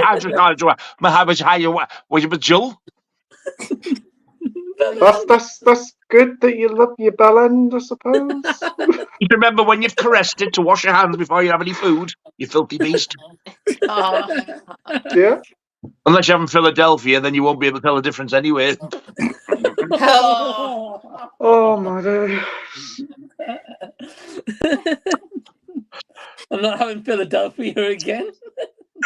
Good thing I don't like it. Oh. They get flavoured ones. They're bringing a Sunday dinner one out for Sammy G. Sunday dinner in Philadelphia. Chest rub. It'll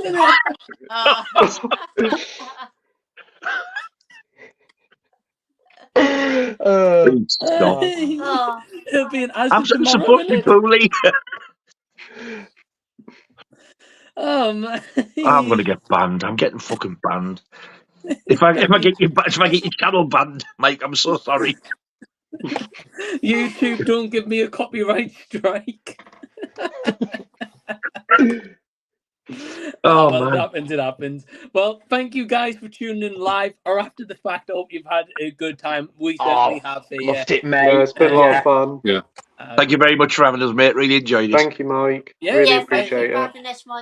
Thank you. Thank you guys for joining. First, I just want to say link to Nige, Scott, and Pete's links down below in the description box. Go subscribe to them. Go check out Scott's stream tomorrow night. And then, Pete, who have you got on next Wednesday? We got Mikey from Boogie Cat Productions, as well as Andy, Mike, Scott, and Nige as well. So it's going to be a good night. That'll be a good one. It will. That'll be a lot of fun. I'm excited to see what Evil Dead stuff he brings onto the stream again. Oh, yeah. Oh, definitely. It's always something new. Yeah, his collection's incredible. I watched the I've got loads of editions of Evil Dead Rise as well. Yeah, I was going to say he's probably got a lot more stuff since we've last spoke to him. So he'll probably have some new stuff to show us. I'm definitely intrigued. Yeah, because I caught one at John Mondo's stream you guys did with him, Nige, as well, and how we had like the soil and stuff as well. I was like, wow, it's bizarre. Honestly, it really is. To people who don't like this kind of stuff that we're into, they would be like, "What the fuck do you want a box of soil for?" You think about it. Jesus Christ! Not only has it come all the way from the States, but it's from where the cabin was. What the hell do you think he wants about it? In fact, it was from the cellar, wasn't it? He said. Yeah, the basement bit thing, right? Where she was like popping out. Yeah. Wow. Yeah. I don't know how he does it, but he has got some absolutely outstanding stuff. Yeah. Absolutely, yeah. Well, it'd be awesome to see Scott's stream tomorrow at 8 o'clock with Keith Euphoria Pictures and Ryan of the Night is going to be on there. And of course, and of course, Pete's stream on Wednesday with Boogie Cat Productions as well. And the link to Mike T. Shizzle's Instagram and Sam's Instagram's down below as well. So go check them out. Thank you, mate. Welcome, Marvel fans, saying good night, guys. Take care, mate. Good night, Marvel fans. Good night, guys. And we will see you in the next one. Bye, everyone. Bye, everyone. Take care, guys. See ya.